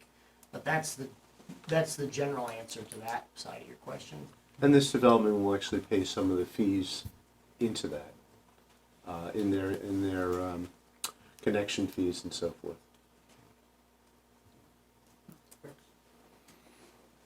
Yeah, in the back. Yeah, my name's Brian Yarwood. My property actually abuts across the road from what's going to be your major egress point on Shelburne Falls Road. And I guess my question has as much to do with what are you looking at, and it may be more for the commission than the contractors. How is it ever going to be feasible to add more traffic volume to Shelburne Falls Road when, I mean, I don't know what, I would love to know what improvements could be made to that road that would, you know, make it viable as a primary point of egress for any substantial section of this development. Dave Marshall speaking. In this particular case, Vermont Agency of Transportation has put together a design to actually create new turning lanes that will basically improve the efficiency of the intersection as far as moving people in and out of this particular area. What's depicted on this plan is some of those widening components that basically will facilitate those new turning lanes and, in theory, allow this particular intersection to work more efficiently than it does today. So we've been waiting for a long time for those particular improvements to be put into place, and we keep getting promised that next year, next year, next year. And it's been the poor cousin on other emergency projects, but we keep being promised that it's on the near future. So They moved the electric this year. So. Bill, that's a good sign. So some of the first things that these particular VTrans projects will do is move the utilities out of the way to facilitate the actual site construction. So as Mike indicated, some of those initial steps, I guess, have been put into place. And you're also proposing a left turn lane westbound. And we're gonna have a detailed discussion about traffic, potentially on the March 17th That is true. meeting. Probably a later meeting, actually. Okay. I think per Ben's comment, it'll probably take 2 to 4 weeks, you know, to get. Have a meaningful peer discussion. review. Okay. Well, a meaningful discussion in Back and forth, April. instead of just back Yeah. and forth. But Brian, to answer your question, the traffic impact study that their traffic expert from RSG did indicates that the improvements that VTrans is planning to make will mollify any additional traffic load from this project on Shelburne Falls Road. We would like a peer review of that to make sure that that's accurate. That's what you just approved. Yeah, you can stop by at 8 o'clock in the morning, any day of the week, and get a pretty good input on that. Yeah, and I've driven it, so I know exactly what you're talking about. So yeah, it'd be good to know that when that is improved, will it get demonstrably better? And then when this development is added, what will the situation look like? Again, they have a report from a qualified traffic consultant that says it'll be much better than it is today and will accommodate this project. We'd like to have a third party look at that and make sure. I forgot to ask for any other committees, but, okay, all the way in the back there. Yeah, Andrea Morganti. I have a bunch of questions which I don't really expect to be answered, but I'd like the board to consider. And one is whether we could get a projection of what the population is gonna be of this development. How many people are we talking about? I know that, you know, there's 1 bedroom, 2 bedrooms, but I think I asked that question about 5 years ago, and it was like 500. Well, I'm sure there's a state statistic someplace. I just think it would be good for us to know that so that we can kind of calculate what percentage of the population increase I this think it's is. almost like a 10% possible. Actually, you can get that, Andrea. On the Dropbox, we have a breakdown of the allocation, and on the allocation, Yeah, it but actually that's- lists the number of bedrooms and so forth. So, Well, I know that in the past, you know, developers have come in and you know, maybe it's not within our jurisdiction to ask for that information, but I think a basic understanding of, you know, understanding the demographic changes that are happening statewide and in Chittenden County, we need to be calculating the kind of services that were maybe needed to be added, and that's what we use the impact fees for. But I think in general, to understand whether this is a population growth of, you know, 500 people over the course of, you know, 5 years or 10 years would just be an interesting. I think a number of years ago, I had raised the question about Hinesburg, roughly 5,000 people, and my rough calculations suggested this would be possibly 500 additional people living in a 70-acre segment of the village in a 25 square mile town. It's just a thought out there. Right, so that leads to my second question that we might want to just think about is, do we have an understanding of the relationship to the amount of public kind of usable open space in this development compared to the amount of public open space within the other existing village? So kind of the acres per unit or the acres per people that are living in this area. So, you know, considering the village, we have the rec fields behind the school, we have Lyman Park, we have Lot 1, we have behind Town Hall, we have the Memorial Park, and then we also have the Russell Trails for access, for public access for a different type of recreation. So, and I you know, I just would like to have, so we all get a sense of, you know, this is going to be a community, what is going to be the quality of life there. So if the staff can maybe make some kind of projection on that, I think that would be helpful for the community to understand. It's not hard to, it won't be hard to calculate the amount of acres of sort of proposed developed public open space, and then also supporting green space along the right corridors that may have trails in them.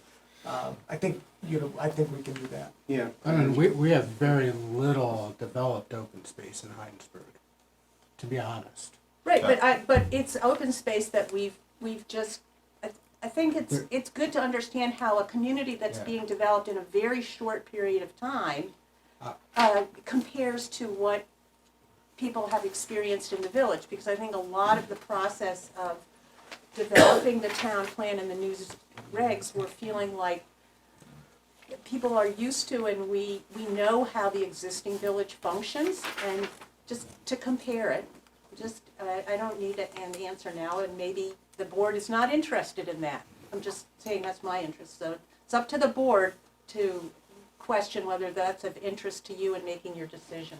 Well, I mean, I would say that just, I'm going to be very anecdotal here. If you include the rec fields as well as the green space set aside for this community, which I don't know if there's another community in Hinesburg that has any substantial open space within it. I don't know, but I can't, there are none that I know of. But just anecdotally looking at the screen,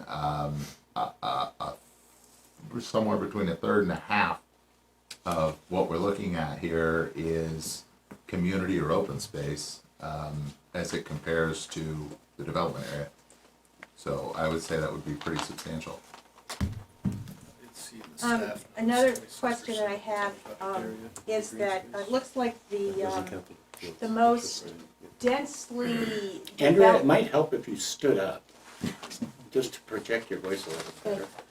The most densely developed portion of this land is the furthest away from the public open space.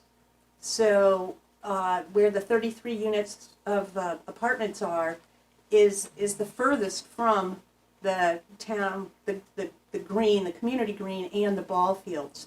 So it also really feels like it's being set up as there's this side of the tracks and there's that side of the tracks, and whether it's at all possible to incorporate that multifamily housing so that where there's the most dense amount of people, that they can have better access to the rec area. My other question is whether there's been any soil tests, and if these larger structures can be supported on other soils on the site, or whether, because that is the place where there are the most permeable soils, is that also then the most structurally sound place? And we talked about the need for bringing in fill to meet the elevation changes. So I think it would be helpful probably to the DRB and certainly to the public who aren't used to looking at plans with contour lines to see a profile or a section through, so we understand the cut and fill that's happening on the site. The other question that I have, which we didn't really start talking about tonight, was the stream buffers and what's happening with the streams that are coming onto this site and the need to protect what is existing town infrastructure now with the ball field and the way in which the what's called Riggs Brook or Riggs Stream is a highly manipulated waterway, and can the DRB begin to think about ways in which we can allow that stream to develop a more natural stream channel and therefore avoid some of those right angle turns or the need to continually manage that stream so we do protect the ball field and eventually the roads, because there are several locations where the streams coming from off-site just take right angles into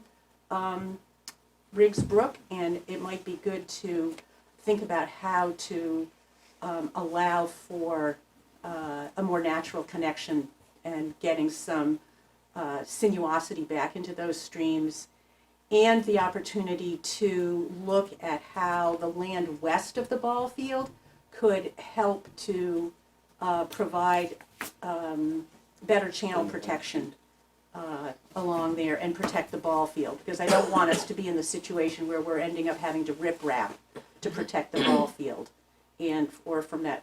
So, you know, it's just some good proactive planning that can take place at this point. And I will write these up as well. Any other questions, other committees? Yes. I'm Carl Bowen with the Affordable Housing Committee, and I don't know when the best time is, Alex, for the developer to meet with us, but we're anxious to get some of the details on the affordable housing and, you know, and that.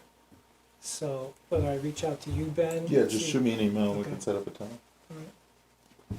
First Wednesday in March we're meeting. So can you put up the second phase again? The overall. Phase two? Yeah, the overall plan. Okay, so the green space does, I was trying to remember, because when we talked about it, Right. I don't know how long ago, the green space kind of was intended to continue through, and I just wanted to make sure it still did. And so, although it looks like there's kind of an L-shaped, is that like an L-shaped building, or? Dick, I'm not sure what you're talking about. Conceptually, we have put in a community pool area. So one of the things, Swimming pool? one of the things that we can discuss in a later meeting is at sketch, it was brought up, and this is one of the technical items. At sketch, it was brought up, whose open space is this going to be? Is it going to be for the community as a whole, or is it going to be for the residents of Haystack Crossing? We would submit that we're open to it being either. I would say that we don't want it, understanding constraints on public works, we don't want to build this and then have it be an unmowed field for the next 8 years until the town decides to do something with it. We are open to developing That some. never happens. We're Unmowed open, fields are great. we're open to developing some community features. A pool is one that makes sort of natural sense in a community of this type. We are open to developing community features and then dedicating them to the town, should the town be willing to take them. So there are a variety of paths that we can work out with staff. Probably the only thing that we can't do is develop pools and swing sets and things like that and then have them as association-owned features that are for public use, because anybody who understands liability knows that that can't work. So we very much want this space to be for the use of the community, and if possible for the use of the community as a whole, but we want to move forward in a way that makes sense so that something gets built there, as a component of the project. So I think that's something we can work with staff on, and then bring a proposal to the board at a later meeting to weigh in for comment, if that makes sense. Another thing, for example, is the only real playground in town is behind the school, which you can't access with little kids during school hours. Yet there's a playground shown on Lot 1 conceptually, there's a playground shown at the Bissonnet Fields conceptually, and a playground was something mentioned in the staff notes for a common space here, but it seems like it would be good to have a strong understanding, like how all those different components can cooperate with one another, because it doesn't make sense to have structured playgrounds in all those different sites, so that's a possibility.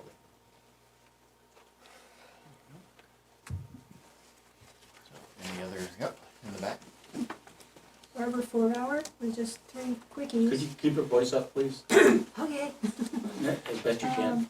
Early in the meeting, smart growth was something that was mentioned, and I'm wondering how that really applies to a rural community. I can understand it in a city, which is more densely populated, but out here, don't know. And the road names, I know this is a small thing, but come on, guys, we gotta have something that pertains to Hinesburg. Who's Jenna? And will there be an association for each phase that you're developing? Will the residents be in charge of their own association?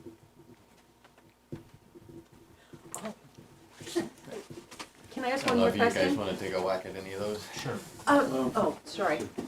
Well, actually, I'm going to just mention as far as the road names. Actually, somebody did come by and ask me about that, and it's something we can work with the applicant as far as what the final road names are. And the comment was to be able to have road names that involve something with Hinesburg or people of Hinesburg, and there's one particular idea of it that wouldn't necessarily affect the Jenna or the Haley, I think it was, the other one, but maybe changing like Center Road to Patrick Road or something like that, which I don't think is an issue for you. No, generally speaking, road names are fairly interchangeable. If anybody's wondering where Jenna came from, our partner on this project lost his 25-year-old daughter, whose name was Jenna. And he started a foundation in her honor, and so hence the name. So if anybody has an issue with that, then I'm happy to discuss it. No, I apologize, I didn't know the history. So as far as smart growth goes, this is definitely, smart growth is definitely applicable to a project like this. And in fact, that's what's encouraged by the Hinesburg zoning residents. Smart growth, in my opinion, is probably the one of the highest, most effective ways to combat climate change. 100%. Because consolidating development in communities into functional village centers that have walkable, commercial, industry, all recreation, all those things. It's just how we need to move development in the U.S. towards. It's the number one way to combat climate change, by far. It also is critical in creating. You know, we're in an absolute housing crisis in Chittenden County. As a business owner, I can tell you, I can't turn around and find a landscape architect down the street. I have to hire from out of state when I hire new employees. And I lose potential applicants to Salt Lake City and other places all over the U.S. from coming up here. I can't find people that want to move up here in affordable, desirable places to live. And that's what the vision, it's one of the reasons why I moved to Hinesburg, because of the zoning rewrite in 2019 that I knew was coming. I moved here before then. But so smart growth, 100% applicable for Hinesburg and all the communities throughout Chittenden County. And interestingly, to pick up on something that Greg said, it is efficient from a use of space standpoint, from a consolidation standpoint. You mentioned 10% of the population of the town going on to 34 acres. So we aren't impacting huge swaths of hillsides and consuming natural resources. We're consolidating this in a smart growth manner in a space that the town has identified as where they want growth. My point 5 years ago was, is that changing the town too much in a concentrated way? And I don't think our zoning regulations had changed, and maybe our legislature, select board and planning commission have basically said, Waples, you were wrong. This is what we want to do. Well, And it seems like this level of development is appropriate. For instance, I'm working on a smart growth development in Burlington that's similar acreage. It's about 34 acres. Mm-hmm. The development portion is 24 acres, and there's over 900 residential units going onto that piece of property. And we're, you know, it's got a sustainability agreement with the city. So I mean, I this is, you know, similar size. The development footprint's larger, obviously much lower densities, much lower development outbuild. So it's, you know, it's sized, and I think Hinesburg did a very good job with their zoning ordinances, and that's what we're really trying to do. We're really trying to meet the intent of the zoning. well, and I think it's important for the board and the public to keep in context that what you're looking at here is scaled for this community. It's not Finney Crossing.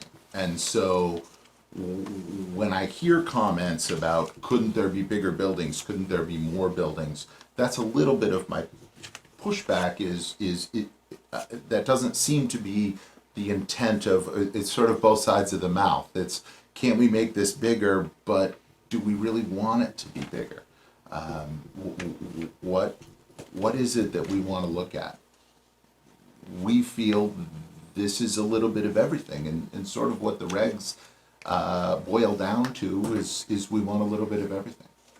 So to the question about association, is this like all one association? Will individual properties? There will be a number of sub-associations. Okay. So there will be one master association. The single-family homes are not in those. You'll shovel your own driveway and mow your own lawn and things like that.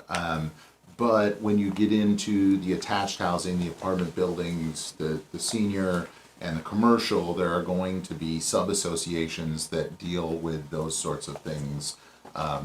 It will be my nightmare to deal with how to put all that together. But yes, there will be a variety of layers. The idea of the master association is the master association will maintain any community-wide benefit, green spaces, components, features, and will maintain any obligations of the project for plowing, snow removal, things like that, prior to what we assume eventually the town will take over.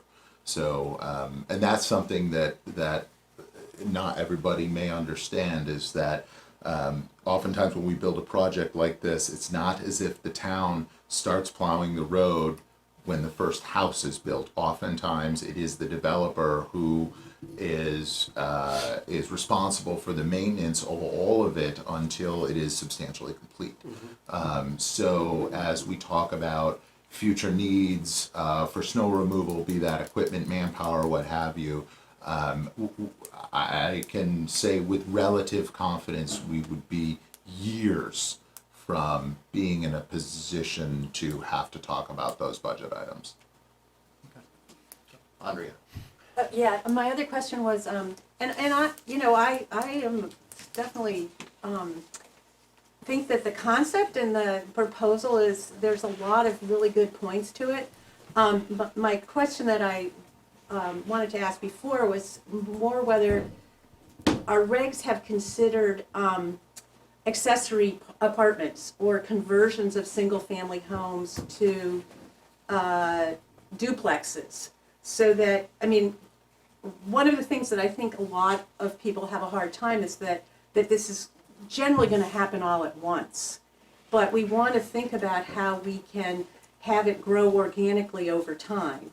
So, family sizes go up and down, the need for accessory units comes across, and we wouldn't want the homeowners associations to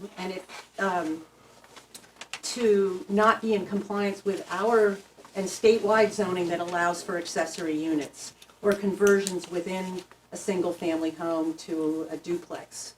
So just wondering if that's something that has been thought about, and how we'll deal with it in the future if it comes about. Generally speaking, in all other communities where we do business and develop projects like that, the association declaration is submitted to the town. The town attorney reviews the declaration, makes comments. Our attorneys revise, and essentially it's the town attorney. I'm assuming Hinesburg would work the same. Will bless that association document so it's in accordance with any existing zoning bylaws. Well, you'd also have to modify the water and sewer allocations for the project and so forth to be able to do that. But maybe over time we will get more density, as Michael was talking about. We want to know that there's some flexibility in a development, that things can change over time. So we'll take a couple more. Bob Hyams, Conservation Commission, and I just want to put out there that we're very interested in learning more about the stormwater management system, and it sounds like on the 17th that's going to be covered in detail. I believe so. Okay, so great, so we look forward to that. Thank you. And then in the back. Johanna White, and I would feel really bad if I didn't bring this elephant that I feel is in this room, and that is the fact that this is prime agricultural land. And in my mind, years ago, when I was on the Planning Commission, we talked about this area and that fact, and part of the thinking at that time was amongst some of us, probably not the entire Planning Commission, but was to have some agricultural center to this end of the town where the village could extend into. So, as I said, I would be very sad if I didn't get up and say this. All right, so I guess we'll probably end the meeting for today. We want to, as a board, we want to, I don't know if we have to vote on it or just Make a motion to continue. Well, move to continue, but I mean about the traffic. I think you can just direct us to get an independent traffic review. I don't know that a motion is necessary per se. Minutes will reflect, that you you directed staff to make that happen if that's what you want. Well, we as a board have to decide that, so I would certainly move to commission an independent review. Okay, Second. very good. So take a vote, all those in favor? Aye. Aye. Unanimous. Section. Okay, Are there so, any other studies that we think we need? And is there any question about the schools, for example, to accommodate projected growth? We probably can get anecdotally information from school officials. Just ask staff to. yeah, so I remember the first time around, there was a whole bunch of school population, but I don't know how much of that is Maybe we can still just get valid. updated They're information. begging for kids. Yeah, the school populations have only gone down since. Yeah, it's only gone down since 5 years. But Greg, I'm happy to take the information we received from the Chittenden South Supervisory Board and send it to the new Champlain Valley District and just say, Sure. can you give us a reality check 5 years later, is the situation similar? That's easy enough to do. Move to continue the meeting to the March 17th, is that right? Yes. Second. Any discussion? All those in favor? Aye. Aye. All right. Thank you very much for coming, everybody. Thank you.